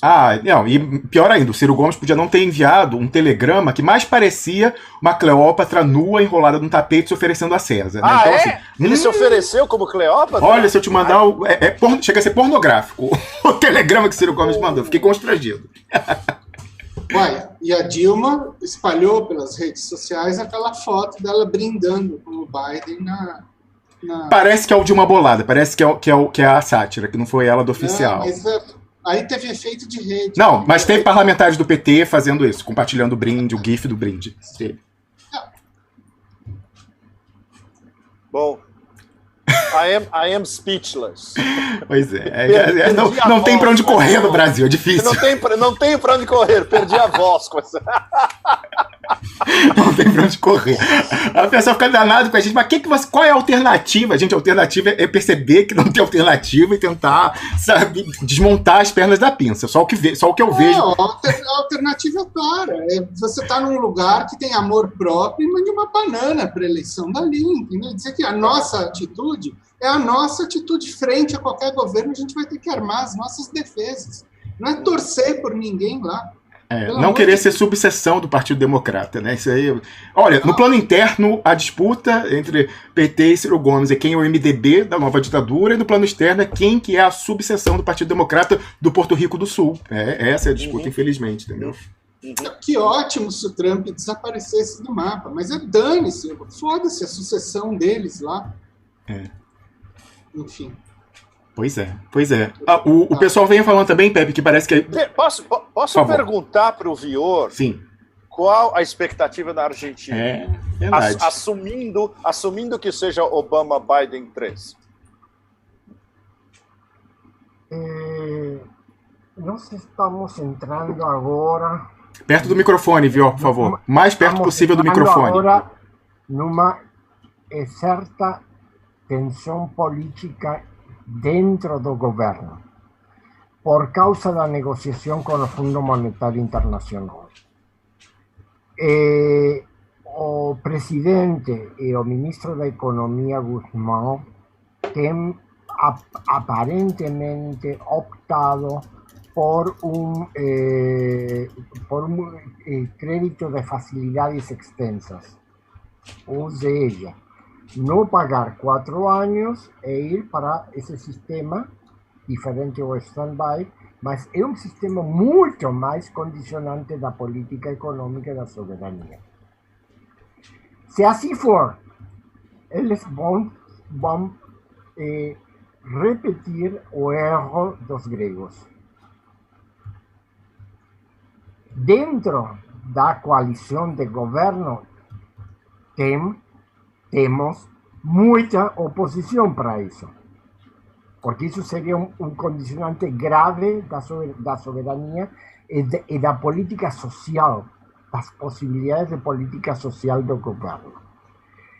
Isso vai determinar muito a decisão sobre a negociação com o Fundo Monetário Internacional, vai determinar muito o caráter e a forma da relação com os Estados Unidos no governo Biden-Harris. De um outro lado, as sinais do governo, as sinais exteriores do governo, vão numa outra direção também. É contraditório, por isso ainda não fica claro. Com a presença do Fernandes na Bolívia, acompanhamento do Fernandes para o Evo no momento que ele volta para a Bolívia, com a ratificação da intenção do Senado de entrar, foi o embaixador argentino na China. Ratificou a intenção argentina de entrar para a faixa e a via, ou seja, a nova via da seda, o novo caminho da seda. Então, esses são sinais que vão na outra direção. De um lado, Fernandes fala em Bolívia, vamos reconstruir a UNASUR. Ou seja, isso é um sinal de confrontação frente aos Estados Unidos, qual seja o governo dos Estados Unidos, e também de encontro, de diálogo com a Venezuela. A Argentina está ajudando muito no processo eleitoral venezolano para garantir a uma eleição limpa. O sea, a acumulação de observadores que estão indo para Venezuela, como apoio espanhol, como apoio da igreja, como apoio mexicano, como apoio argentino, vai dar a Venezuela a possibilidade posterior de voltar para a tábua de negociação no cenário internacional. Talvez como a saída do Maduro, não sei. Não sei, pode ir para um revogatório, para um referendo. E tudo isso é uma política argentina de independência e liderança na América do Sul, que vai chocar com a política brasileira. Vai chocar. Então, eu ainda não sei, nessa ambivalência entre a negociação econômica e a diplomacia independente, qual vai ser a decisão principal do governo argentino. Isso, para mim, fica aberto. Isso vai determinar o tipo de relação com os Estados Unidos. Certo. Piero vai falar, só queria acrescentar o seguinte, viu? Uma coisa é a intenção, outra coisa é o concreto. A Argentina votou contra a Venezuela lá na OEA, e o pessoal até agora tá na garganta. E o UNASUR de 2 não dá. O UNASUR da Venezuela com a Argentina? Piero.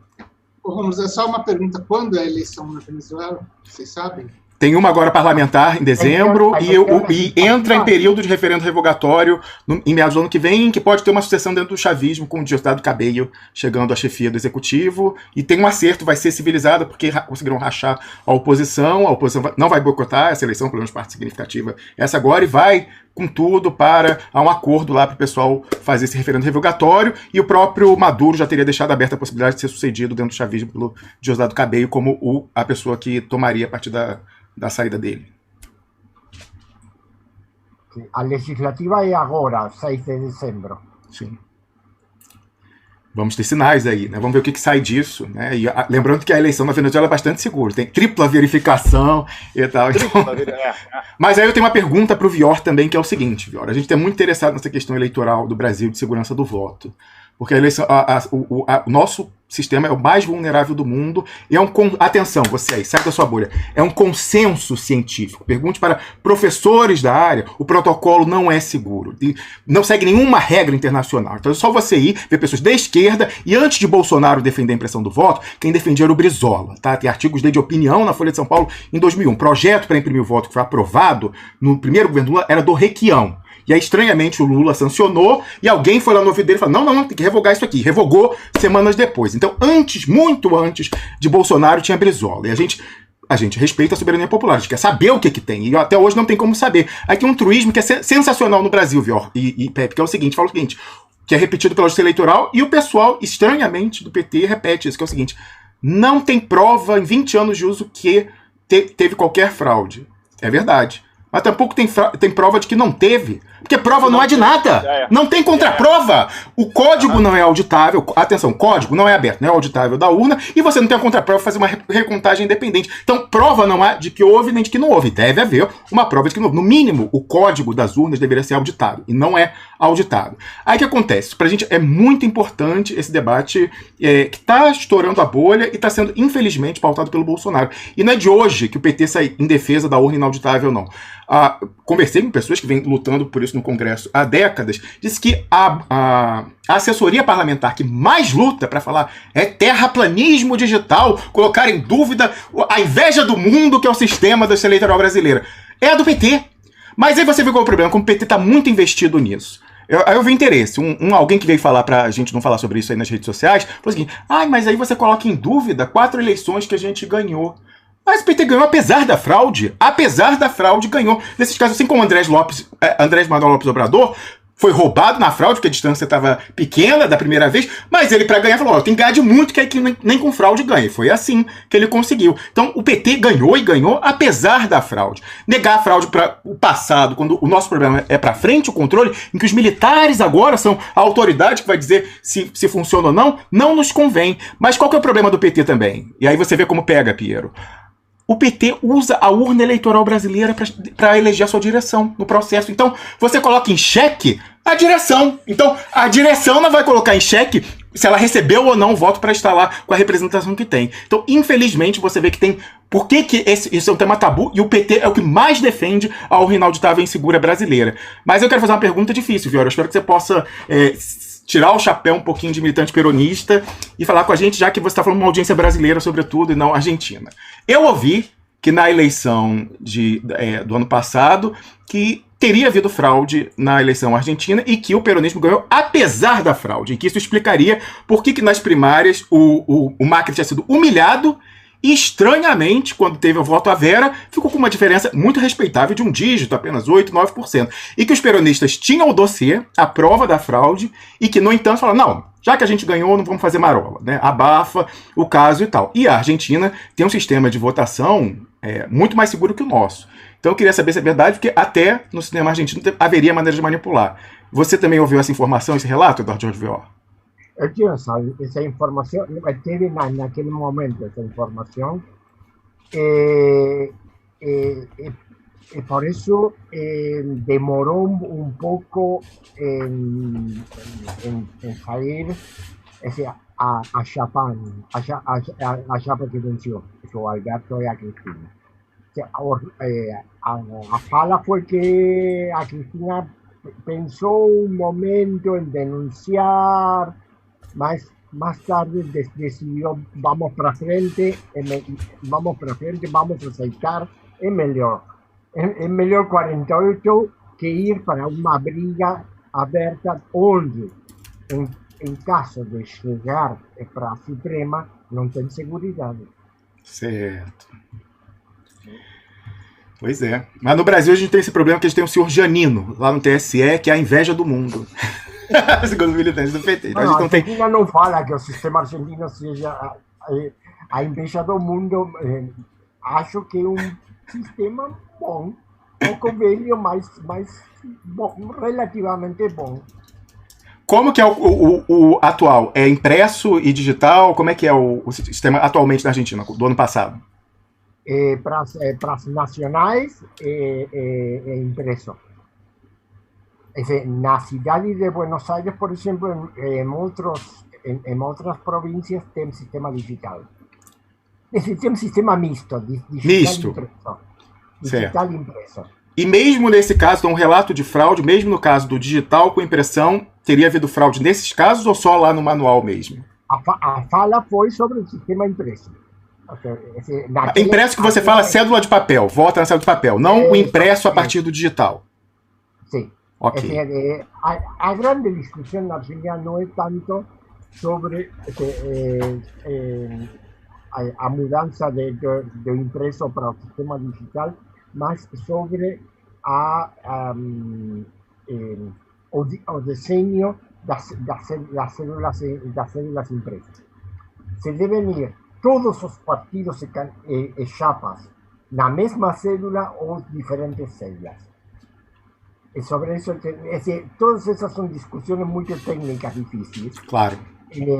Mas as grandes discussões dos últimos anos são primeiro sobre isso, segundo, sobre o aqui chamado o cedulão, ou seja, uma cédula onde você tem todas as chapas, desde presidência, governador, deputados, senadores, tudo até o vereador, não? Que é uma cédula assim longe.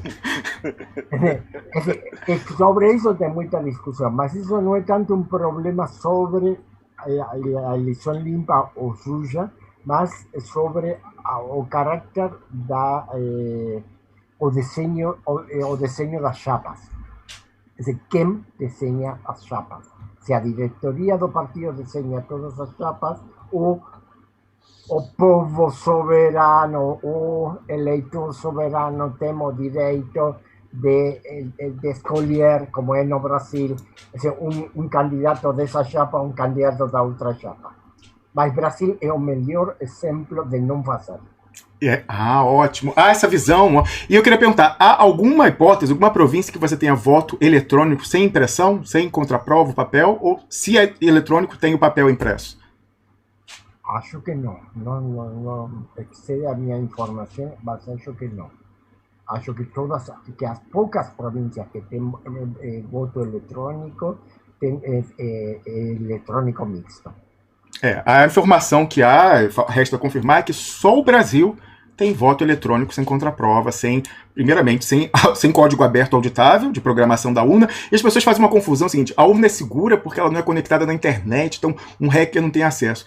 Não, meu amigo, o problema é quando o programador é o hacker. Ninguém audita a programação da urna, meu amigo. Você confia nesse senhor aqui, ó, o senhor Janino. Olha, encontrei ele aqui, ó. Giuseppe Janino. Ele garante, ele e o Barroso. A garantia sou eu, que o Brasil realmente é a inveja do mundo. Não tem pra Silicon Valley. Janino é o tesouro nacional verdadeiro. Ele que devia estar na presidência. Quem sabe ele não programa pra virar o próximo.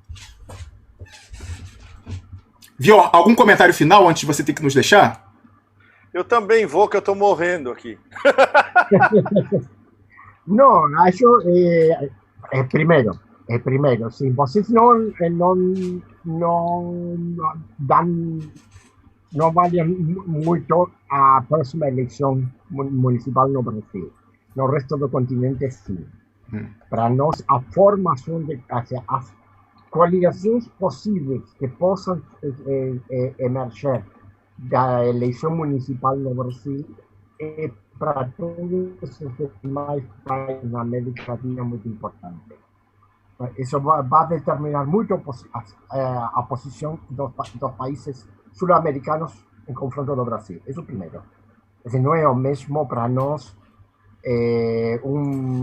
PT com 20% nacional e um PT com 10% ou a um centro-esquerda, entre aspas, con 4% o con 8%.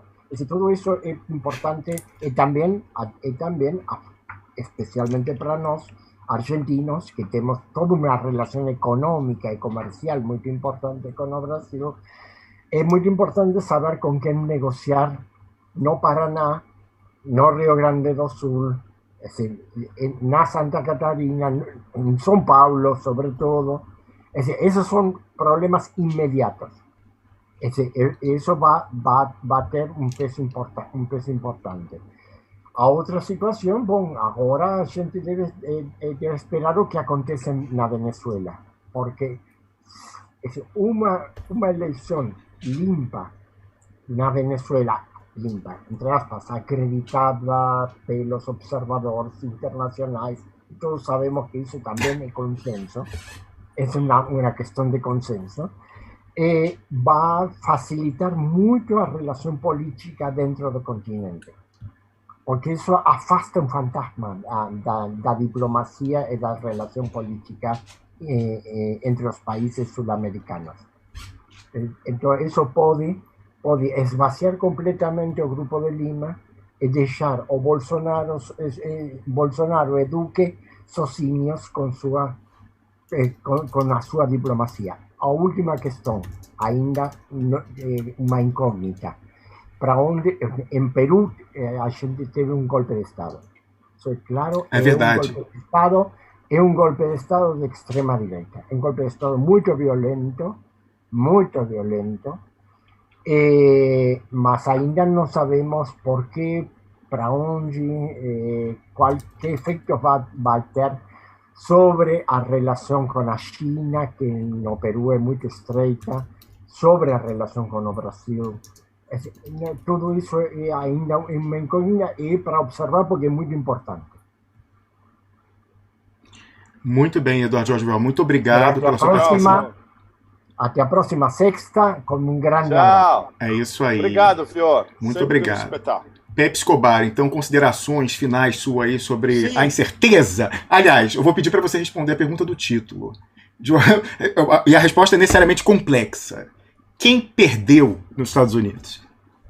A democracia americana foi erigida como mito por eles mesmos. Eu acho que está claro para o planeta inteiro a corrupção, a podridão interna do sistema inteiro. Todo o sistema eleitoral, todo o sistema de tráfico de influências por trás. Como você tem condições de roubar uma eleição, seja em que escala, no caso, uma escala, se não nacional, mas pelo menos em alguns estados, onde a gente já sabe, provado que houve todo tipo de interferências e irregularidades, falta provar justamente, e isso envolve uma estrutura enorme em software, envolve hackers, funcionários estatais, envolve contadores de envolve todos esses centros de contagem com diversos níveis de autoridade interna que podem ser corruptos ou não. Para os americanos, pelo menos para metade dos americanos, que não tem dúvida nenhuma de que foi uma eleição fraudada, como, vamos lembrar mais uma vez, 2000 na Flórida. Os 2000 na Flórida tinha um exemplo muito direto, que era a história dos Hanging Chads na Flórida, que entrou o James Baker como conselheiro e godfather e resolveu a história, botou todo mundo no meio e ele ganhou a eleição quase sozinho, antes mesmo de parar na Corte Suprema. E como foi roubado na Flórida, em Ohio em 2004, pela Diebold. Foram as máquinas da Diebold hackeadas e traficadas que deram a eleição para o Bush em Ohio em 2004. Máquinas então, Diebold, onde os otários que nos assistem às quais os otários que nos assistem se dirigirão no próximo domingo para eleger vereadores e prefeitos do Brasil afora. Então, quando o Vior perguntava, a gente vai olhar com muita atenção o resultado e tal. Eu nem me ocorreu falar hoje sobre a eleição municipal, nem a você, né, Piero? Você não está muito empolgado. Não, mas, Pepe, indo atrás, 60, John Kennedy versus Nixon, são exemplos históricos. John Kennedy contra Nixon, exato. E na arte não é tabu. A gente sabe que naquela série sensacional House of Cards, o Frank Underwood frauda a sua reeleição, lá de uma coisa de contagem estadual com o governador, e essa é a premissa fundamental da série Scandal também. Né? Essa eu não assisti, mas me contaram que é a história de roubar uma eleição para os democratas e tal. Então, e atenção, o House of Cards era escrito pelo cara lá da administração Clinton dando umas indiretas. Por exemplo, eu ouvi, até quero ouvir isso de você, Pepe, que é a história deles colocarem o Frank Underwood como um gay no armário que fez um casamento de conveniência, seria trocar o sinal que seria, na verdade, o acerto entre Hillary Clinton e Bill Clinton. Ela que seria homo, e por isso que ela não ficaria tão incomodada com chifres que levava a vida inteira. É verdade ou é mentira essa história? Olha, não tem smoking gun. Não tem um smoking gun para provar essa tese. Mas esse é um negócio que há anos tem essa discussão.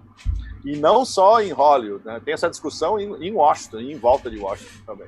Pois é. Eu acho bastante plausível. Eu também. Ou então ela é uma sueca, assim, pós-ciúme, maravilhosa. Eu quero aprender com ela, se desapegar. O que me interessa mais, na verdade, é a Robin Wright como Lady Macbeth. Esse é o personagem que me interessa muito mais. Mais complexo, é sensacional. É a perfeita Lady Macbeth. Que é um negócio que a Hillary não tem o estofo cultural para ser. Ela queria ser uma Lady Macbeth, mas ela é muito medíocre. Jamais vai conseguir. Ela não tem uma dimensão shakespeariana. Por mais que ela tente, né? Ela é muito pedestre para isso. Agora quem tem é Gillian Anderson, hein? Você tá na expectativa aí da 4ª temporada. Nossa, mas eu tô desesperado. É domingo, né? Se não me engano. Domingo eu não faço nada. Eu vou passar o dia em jejum esperando pra ver a Gillian Anderson. Como o demônio, como o diabo na Terra. Yes! O diabo com laque e Hayek edição de bolso.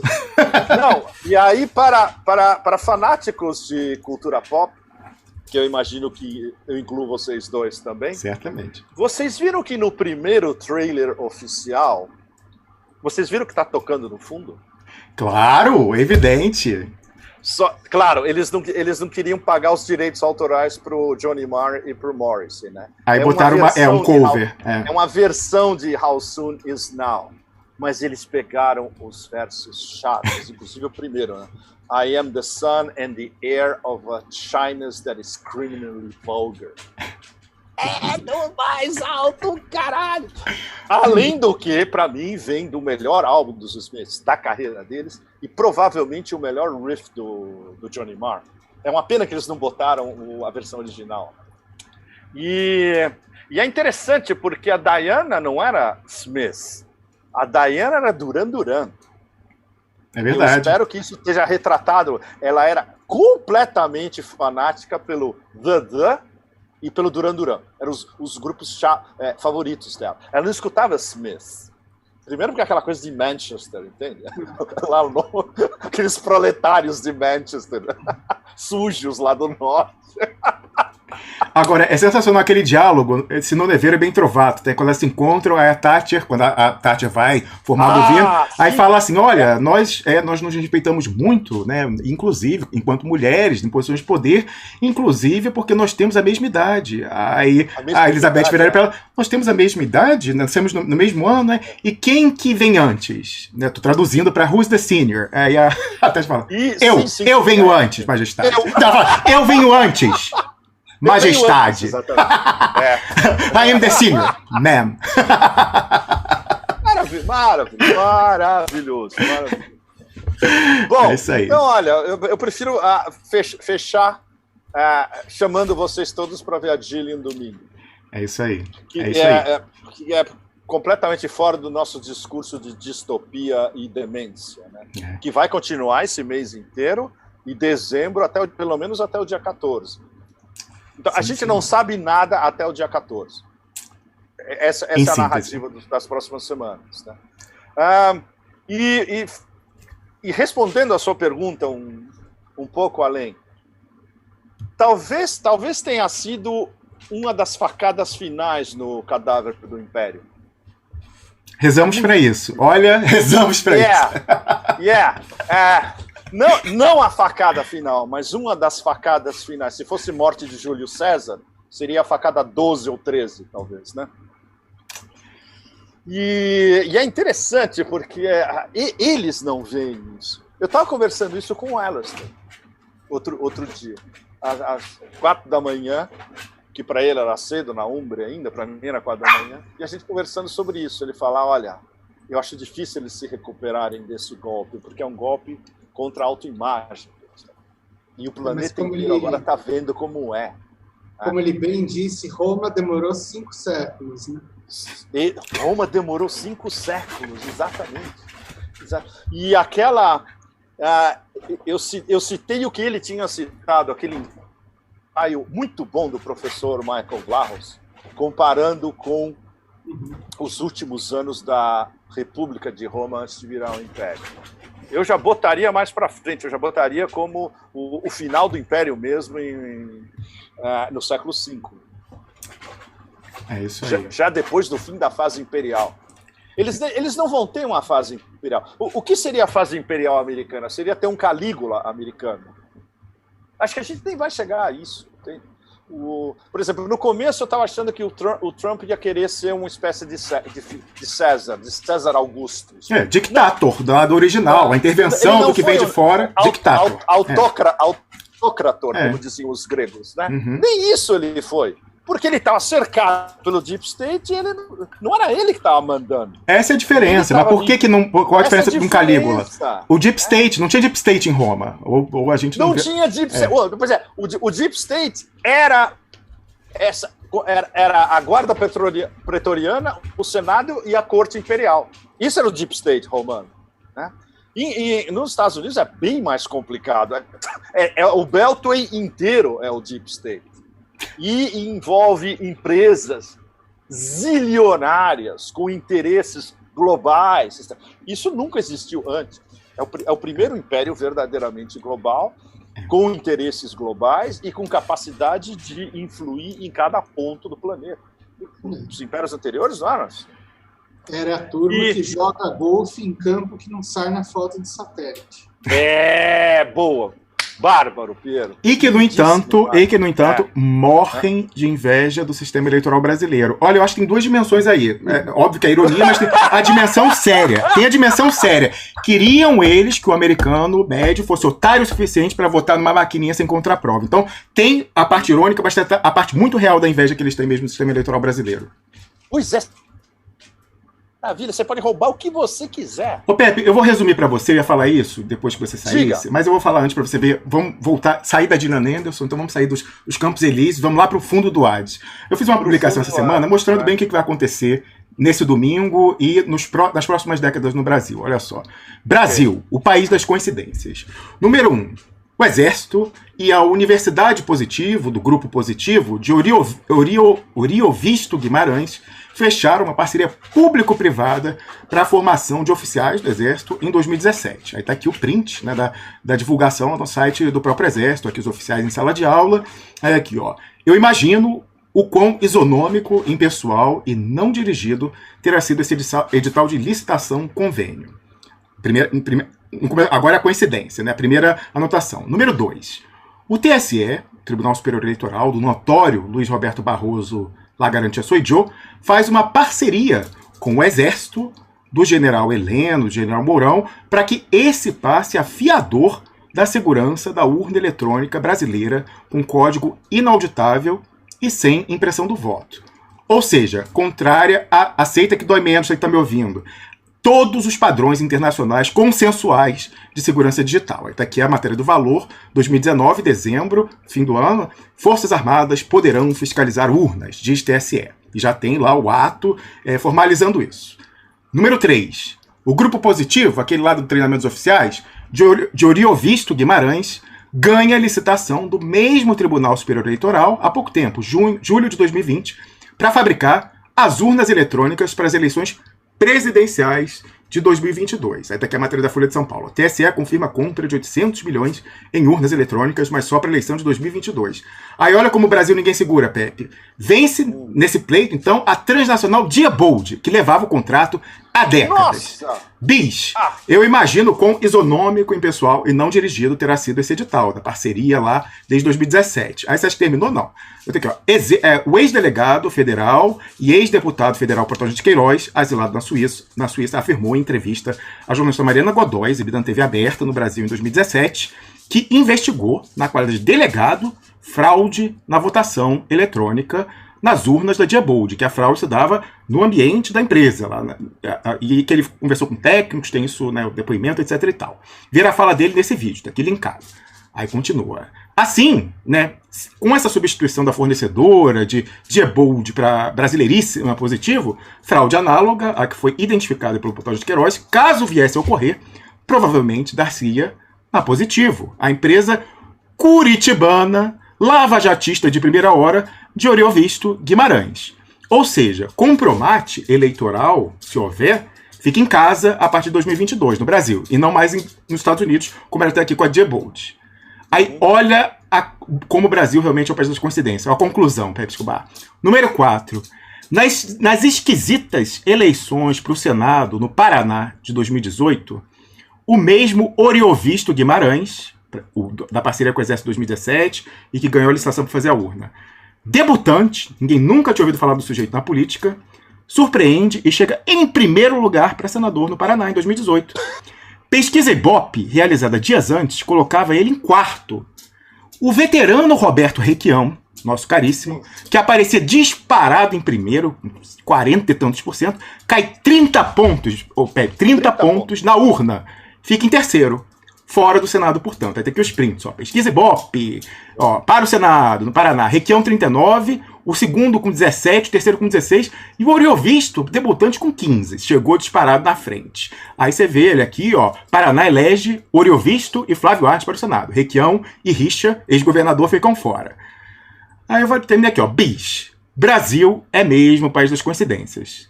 Aproveito a oportunidade para, incidentalmente, já que estamos no tema, desejar a todos que estão nos vendo um bom voto no domingo.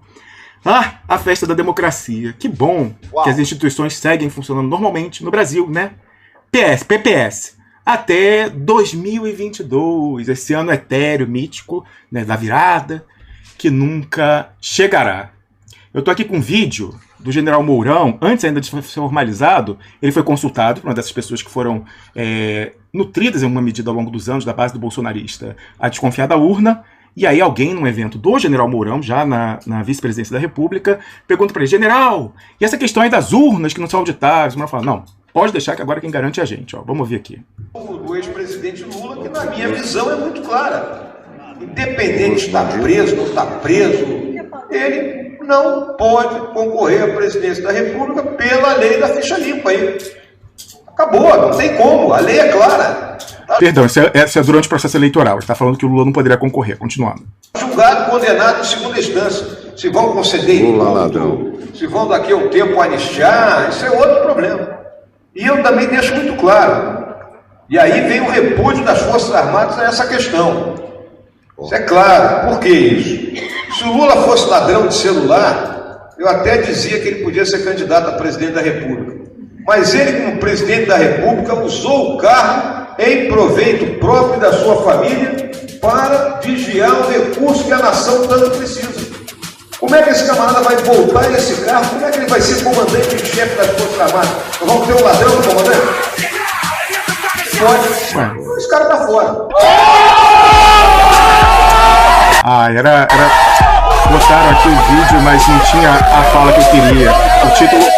O título me induziu ao erro. Depois eu pego aqui o vídeo. Mas é isso, né? E estranhamente, ele fala isso. A pessoa ali que tá falando, Lula ladrão, não sei o que, levanta e fala: general, e a urna e tal, esse negócio aqui mexe. Não, mas agora pode deixar que a gente mata no peito, isso aí a gente vai fiscalizar. Dito feito, o Barroso, que foi. Sabia disso, o Pepe? O Barroso foi fiscal internacional dos Estados Unidos. Jesus. Nossa. É isso aí. Piero Line, um comentário final aí sobre essa questão. Você está empolgado para a votação no domingo? Olha a cara de empolgado dele. Não, embora eu ache que ela tenha a sua função. Eu não acho que não é nada não. Mas o que eu acho é o seguinte: eu acho que eles vão fazer a famosa válvula de escape. Vai ter uma quantidade não muito grande, mas considerável de candidatos de esquerda ainda para o segundo turno, porque eles precisam fazer uma medição, é isso que, em linguagem milíquica, eles chamam de tomada de consciência situacional, para ver exatamente o quanto o espantalho de esquerda ainda está conseguindo mobilizar para um segundo turno, vamos dizer assim, os ânimos, né? A mobilização ideológica disso.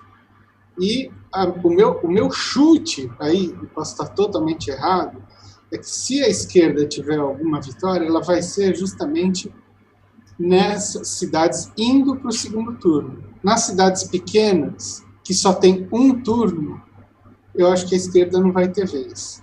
Como é, por exemplo, o caso aqui de São Carlos. Eu acho que, se não me engano, você tem que ter mais de 150 mil eleitores para ter 2 turnos.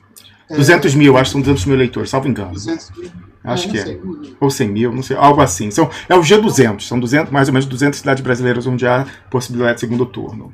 Caso... E eu acho que isso vai ser um número interessante para ver. Claro que sempre vai ter exceção que vai confirmar a regra. Mas, enfim, eu acho que é um pouco isso que vai acontecer. Eu acho que as eleições, o caráter delas aqui é muito mais uma medição de temperatura que o pessoal que está nas cabeças vai conseguir elaborar. É assinatura de radar, gente. Essa é a minha expectativa que tem aqui. Quanto à mudança de foco de poder, relação de forças, etc. Então, eu acho que nada disso acontece. Até porque eles prepararam o terreno antes para o Bolsonaro se autodissolver, né? Quando eles fizeram ele propositalmente se implodir em relação ao partido que ele dominava e que simplesmente é a maior ou a segunda maior verba de fundo eleitoral que tem, que, enfim, é o que conta aí no jogo para as eleições municipais, né? Então, assim, todo mundo se pergunta, dizendo que é a personalidade intempestiva dele que fez ele romper com o próprio partido, mas é claro que não. Simplesmente tiraram ele do jogo, porque ele tem que estar controlado. Pepe, uma pergunta final. A questão da França e do Emmanuel Macron está governando com um Conselho de Defesa, suspendendo até a reunião de ministros e tal. Como é que está essa questão? É muito complicada aqui na Europa essa quadra. O coronavírus, os lone wolves justificando, enfim, controle.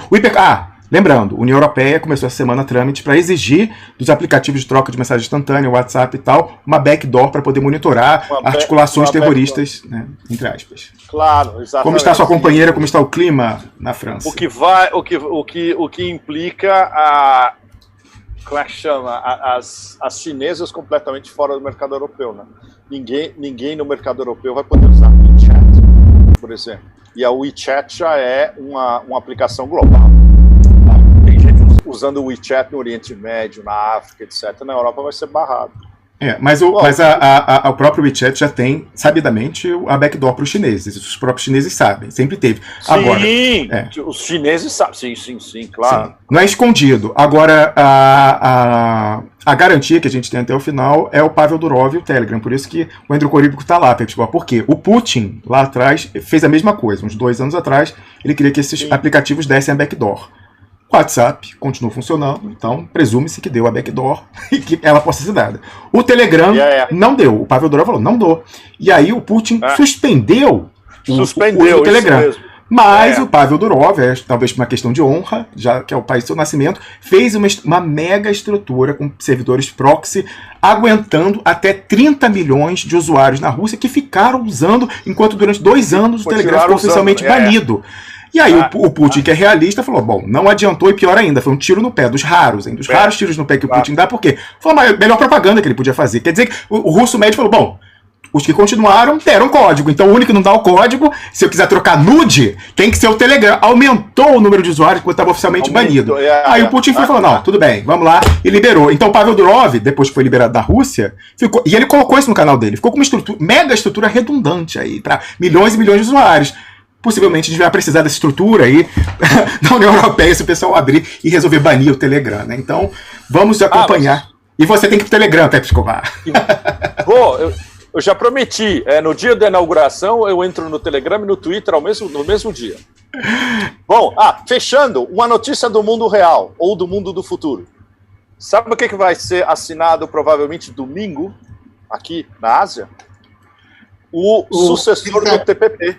O RCEP, o maior tratado de livre comércio do planeta. 8 anos de negociações, pelo menos. Os 10 daqui da ASEAN, China, Japão, Coreia do Sul, Austrália e Nova Zelândia. Os indianos com uma faca no pescoço, que eles mesmos dispararam fora. Maior acordo de livre comércio do planeta, que vai mesclar com o acordo do ano que vem, que é o China-União Europeia. E a gente sabe o corolário desses dois acordos, o que vai ser, né? É então, sábado, Pepe? Domingo. Domingo, porque começou a cúpula da ASEAN começou ontem. Ontem teve uma videoconferência dos líderes, aí amanhã tem um desses summits paralelos, tem um que acho que é ASEAN-China e o outro é ASEAN-Estados Unidos. Os Estados Unidos têm um diálogo com a ASEAN também. E domingo, por enquanto, pelo que a gente sabe, eles realmente batem o martelo e assinam o acordo. Bom. Mega news isso. Mega. E se o Trump não apertar o botão nuclear? Mas ele vai junto, né, Pierre? Você sabe, o host esse ano no Vietnã, ele vai ridículo. Você falando daquele roast, aquele jantar de fim de ano tradicional em que o presidente recebe os correspondentes da Casa Branca? Não, desculpe, host como é que chama? O anfitrião. Desculpe. Tá. O anfitrião esse ano é o Vietnã. Não, esse jantar da Casa Branca dos correspondentes, eu duvido que vai rolar esse ano. Por razões óbvias. Olha só, eu tô aqui já com o episódio do Doleiro, que eu vou colocar na sequência, como a gente fala, e na sexta-feira estreia português, inglês, espanhol a partir das 18 horas, o vídeo destacado, aqui a gente coloca só o em português, mas eu queria colocar o seguinte aqui, ó, um texto interessantíssimo do ano de 1998, de alguém que foi, por um lado, ministro, né, de assuntos estratégicos do Lula, e hoje em dia é o prefaciante e a referência intelectual geopolítica, inclusive, do Ciro Gomes, que é Roberto Mangabeira Unger, que a gente falou aqui, que é um recrutador da CIA, sabidamente, assim, é um segredo de polichinelo. Inclusive, você até relatou, né, Pepe, que o Pimenta Neves, lá com você visitando o Council for Relations, viu o Mangabeira e falou... Pimenta tinha acabado de sair de uma reunião do Council for Relations. Pois é. E no nosso almoço, esse assunto veio à tona. Pois é, mas assim, fontes abundam. Inclusive o senador Roberto Requião, quando esteve aqui a última vez, ele que era cético, porque conhece o Roberto Mangabeira há muitas décadas, eu falei, senador, a gente diverge nessa questão do Mangabeira. Ele falou, não, tô mudando de opinião sobre isso, tô pelo menos... Inclusive também, senador Roberto Requião está mudando de opinião sobre a urna eletrônica, como ele foi roubado no Senado, lá em 2018. Conversei com ele essa semana, ele está mais aberto depois dessa questão aí de quem o derrotou lá, o Oriovisto. Mas veja você, Roberto Mangabeira Unger publicou na página de opinião da Folha de São Paulo, tá aqui na tela. Atenção, essa página já está salva, tá? Não adianta apagar não, Folha de São Paulo. No dia 22 de setembro de 1998, o artigo intitulado Solução Porto Rico, em que ele defende que a incorporação do Brasil aos Estados Unidos como comunidade associada no modelo Porto Rico resolve os problemas fundamentais do país e fala que é a grande reforma modernizante. E ele escreve, ele é inteligente, negavelmente, ele escreve de uma maneira que você não sabe se ele está sendo irônico ou não. E aí fala, olha, agora que a gente abraçou... Mas aí eu tenho a contraprova aqui, eu vou colocar neoliberalismo. Então ele falou assim, olha, se a gente abraçou o neoliberalismo, por que importar de outros países tudo que respeitamos? O neoliberalismo, a ecologia, os patins, a ciência econômica, se podemos sentir que vem de outra parte do nosso próprio país, caso a gente seja apenas um pedacinho ao sul dos Estados Unidos. Você fala, aqui claramente, ele falando de patins, ele está sendo irônico.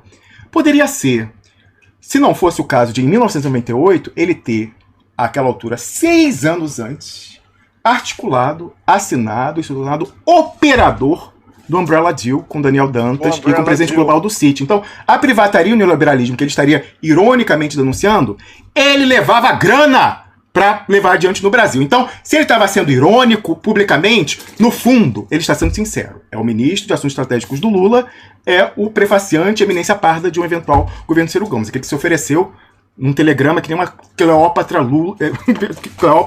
nua enrolada num tapete, para enorme constrangimento de quem viu aquela pornografia. Então, aliás, né, falando em Umbrella Deal, o Pepe Escobar, está nos anais do Congresso Nacional. O Protódio de Queiroz, quando era deputado, várias vezes falou disso. Em CPI, a CPI dos Correios, tá lá Umbrella Deal, papel de Mangabeira Unger. Então, não é teoria da conspiração, não é sequer segredo, tá? Nos anais, mais oficial é impossível, nos anais do Congresso. E vem sendo o cronograma lá de de 1992 para 160 ativos do Estado da soberania brasileira irem sendo entregues, diferidos no tempo, vem sendo executado como um relógio suíço de 1992 até hoje, passando pelos governos do PT, inclusive, né, no governo Lula, a quebra do monopólio do IRB, no governo Dilma, a entrega de aeroportos, rodovia, ferrovia, e depois Bolsonaro, etc e tal. E adivinha você, o último capítulo, quer dizer, o mais recente, infelizmente não o último, o mais recente que estava no Umbrella Deal, e foi entregue na semana passada. Independência do Banco Central. Resta a votação na Câmara. Sim. E eu não vi o Lula falando disso. O Ciro Gomes fez uma fala protocolar 2 horas antes da votação. Não me consta que ele esteja fazendo um grande movimento para votação na Câmara, nem as direções partidárias, nem os ex-candidatos à presidência, né? Então, enfim. Se o Mangabeira Unger é o mínimo denominador comum entre todo esse pessoal, e ele formulou, assinou e se tornou operador do Dantas, sendo remunerado, inclusive, como consultor do Dantas dos Estados Unidos, se ele é o que une Ciro Gomes, o PT e até o Fernando Henrique Cardoso, que operou a privataria, não é de surpreender que esse pessoal esteja apenas fazendo, ou silenciando, ou então fazendo corpo mole com relação à entrega dos ativos que ainda restam, né? Então, infelizmente... Ele fez o elogio do Porto Pobre, né? Tá aqui, ó. Solução Porto Rico. Nós não somos Porto Rico, nós somos agora o Porto Pobre. Me parece, se na primeira camada é ironia, para quem não sabia, àquela altura que ele era o operador do Umbrella Deal. Pouca gente devia saber nessa época. Mas é um teste de penetração. Aquele, vai que? Vamos ver a reação, vamos ver a temperatura. Se eu soltar essa daí, o que o pessoal fala?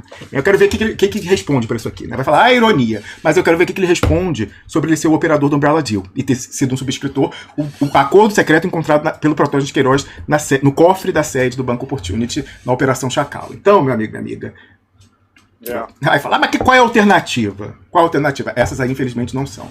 Pepe Escobar, muito obrigado pela sua presença aqui hoje. Obrigado a vocês. E a pergunta é, quando é que os deploráveis vão virar ingovernáveis?